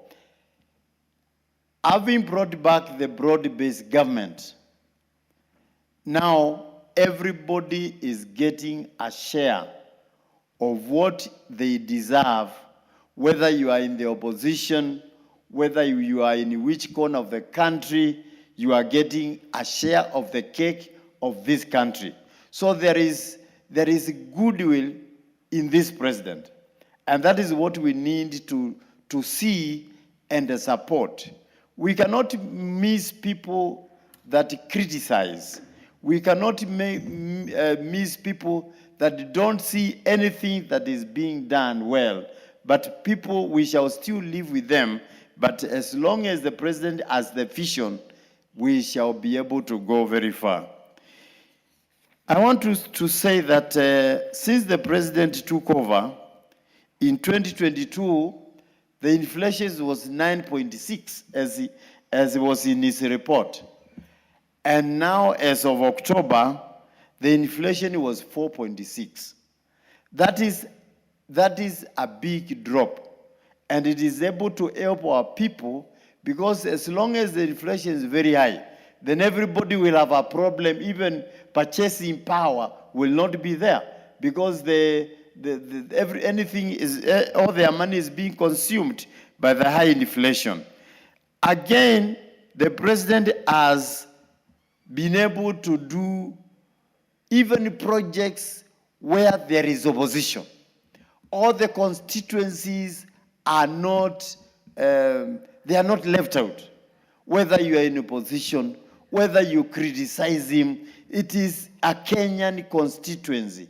And therefore, all the people that live in that constituency, they are voters and they are Kenyans. And they have not been left out. The super highway that the president had started earlier, we can see that even in our constituencies, the ICT hubs are coming up, they are being equipped so that our young people who cannot fit in all the jobs can be able to sit there and they are living from the online jobs, be able to help themselves, be able to do whatever they are unable to do without a job. Talk about the agriculture, the fertilizer, which was very high, now it is low. Even me, I'm a benefit of that fertilizer. I'm able to get, I was able to get my number, and the fertilizer comes, and then we are notified. And we get the fertilizer at 2.5, so that we can produce a lot. The last but not the least, the Nyota. The young people are able to get money through the Nyota, which was launched the other day. And they are going to be able to, by the end of the year, in 5 years, they will have gotten 820,000 young people working with the money that has been given by the Nyota initiative. So let's support the president, because the vision that he has will take us very far to the first world, as he had been able to promise. Thank you very much. Thank you. The Honorable Joseph Lel Mengit, member for Mgwen. Thank you, Honorable Speaker. First, I want to congratulate and thank the President for his State of the Nation address that he gave recently. His role as the head of state is steering the country into the right direction. And they say, the Bible says, where there is no vision, especially in leadership, people perish. But we thank God for giving us the president, that he has the zeal, he has the power, and he has the strength, and also very intelligent in driving the agendas of this country and putting everyone in mind, from the young ones to the old.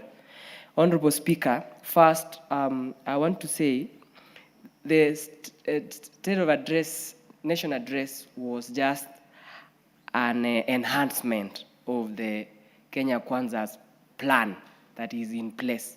And he measured mostly on the three pillars, the four pillars, on food security, on roads, energy, and health, and additionally on education. Honorable Speaker, for any country to have an economic growth, we have to focus on these sectors, on food security, on roads, energy, and health, including education.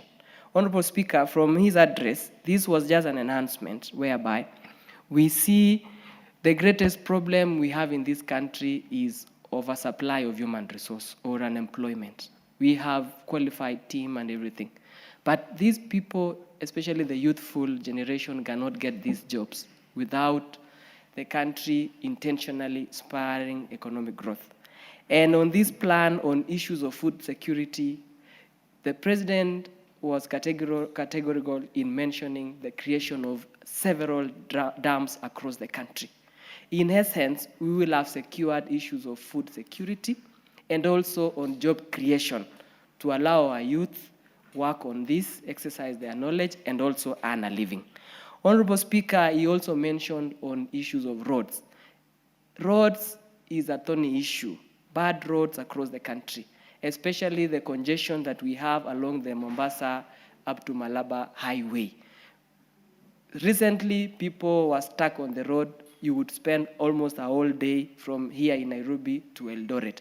So that was a plus for Kenyans, and we should celebrate the plans that the president has for us, including the roads back home in our various constituencies. I'm happy because we've waited for too long for the Kapsabet town, which is in Mgwen. We're yet to get the roads.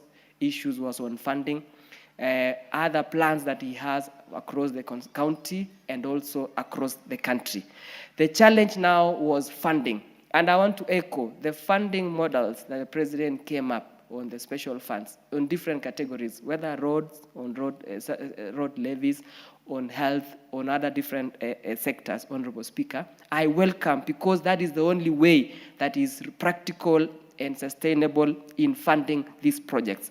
He mentioned a total sum of close to 5 trillion, which I agree, because apart from food security on roads and energy, the greatest problem also that we have is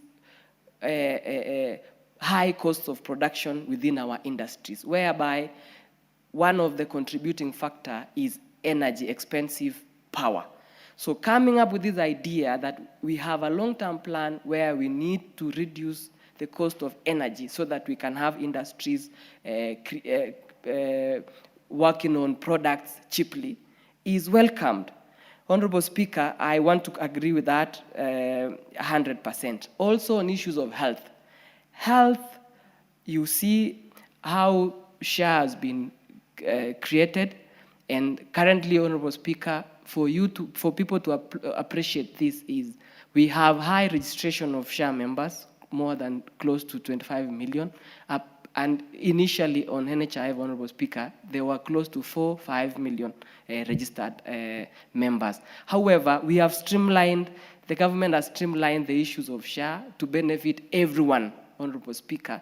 It doesn't discriminate anyone. Those who have less money, those who have high money, how the president has structured on issues of SHA, I can see it's benefiting my people back home, and Kenyans are happy. Thank you. The Honorable David Mboni, member for Kitui. Thank you, Madam Speaker. Let me also say one or two things on this report by the President. And I think it was a good report, despite the inconsistency in data. And I don't know who is giving him wrong data or inconsistent data. Mr. Speaker, one thing I liked about this report is the proposal to invest or to put in 5 trillion Kenya shillings to infrastructure. And here infrastructure will include roads, electricity, and of course water supply in the country. And this is a very good thing.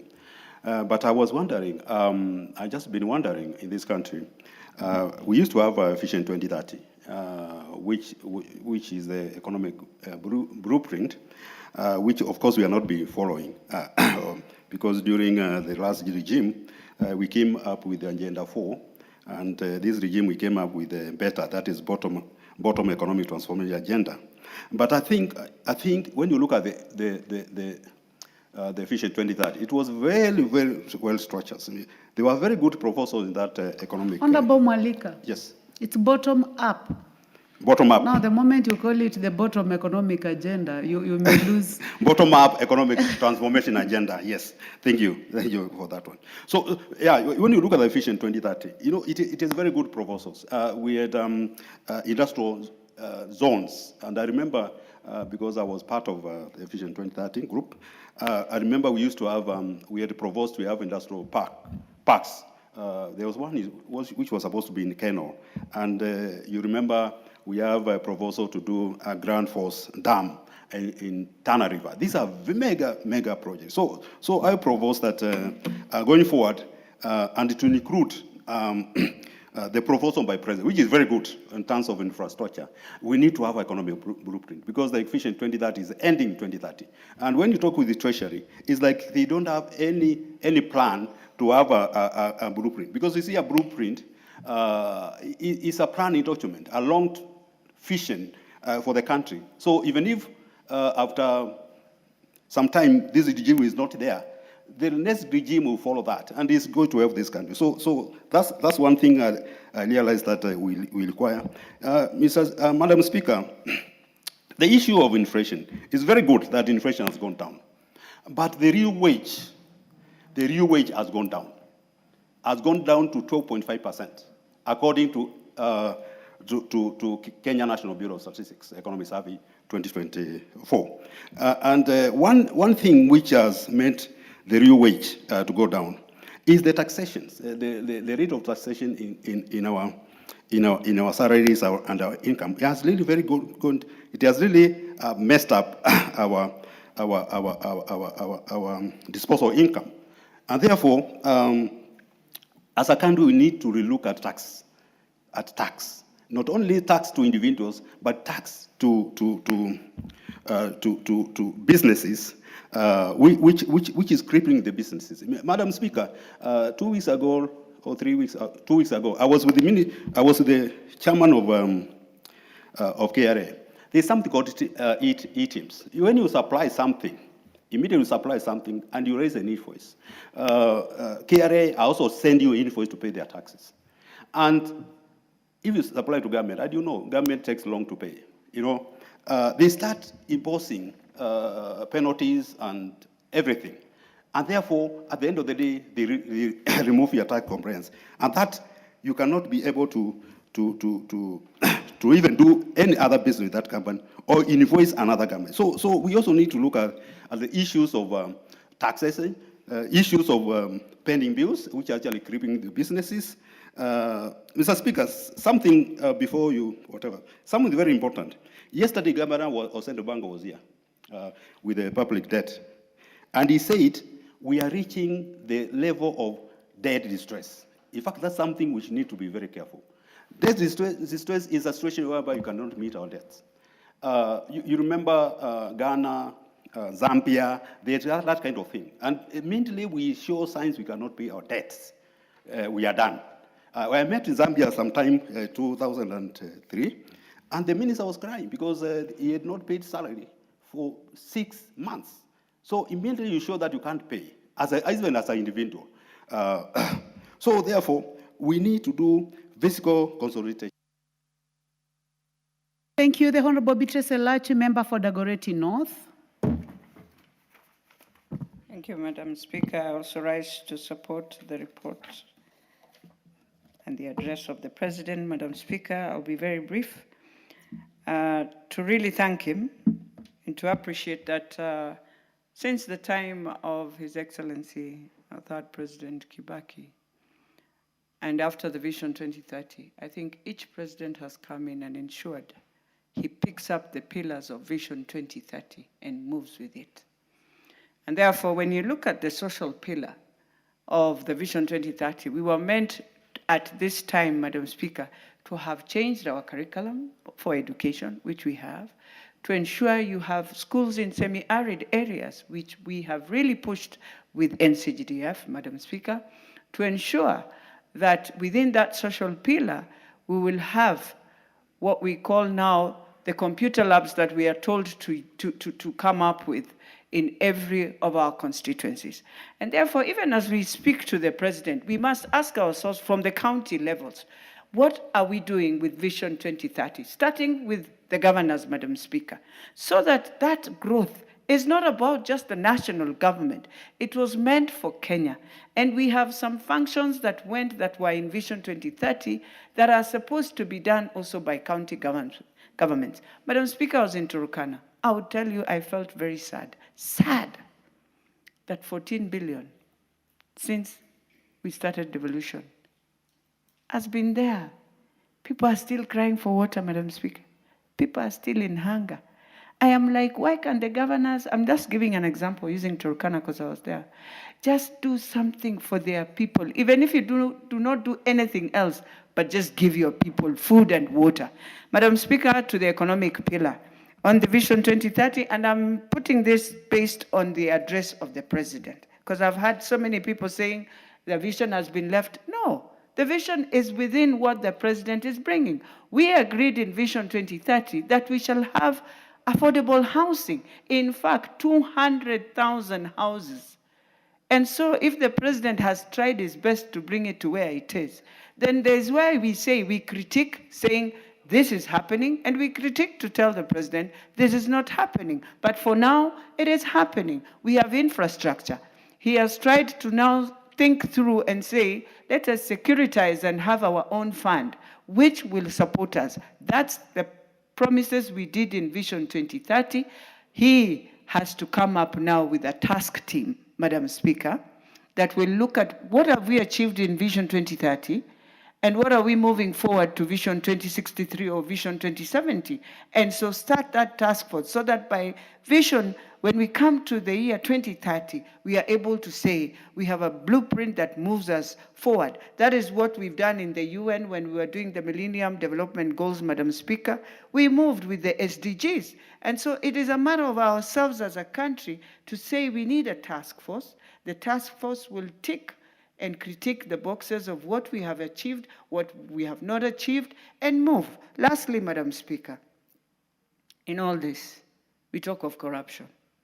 And when we talk of corruption, I realize all of us Kenyans forget that we are the ones in the different sectors that are doing this work. We are the ones in the different sectors, not just the president alone, all of us as Kenyans, Madam Speaker, that we find ourselves in a situation where we must stand and reflect and ask yourself, when I'm given public resources, how do I use it? How do I misuse it? How do I look for 10%?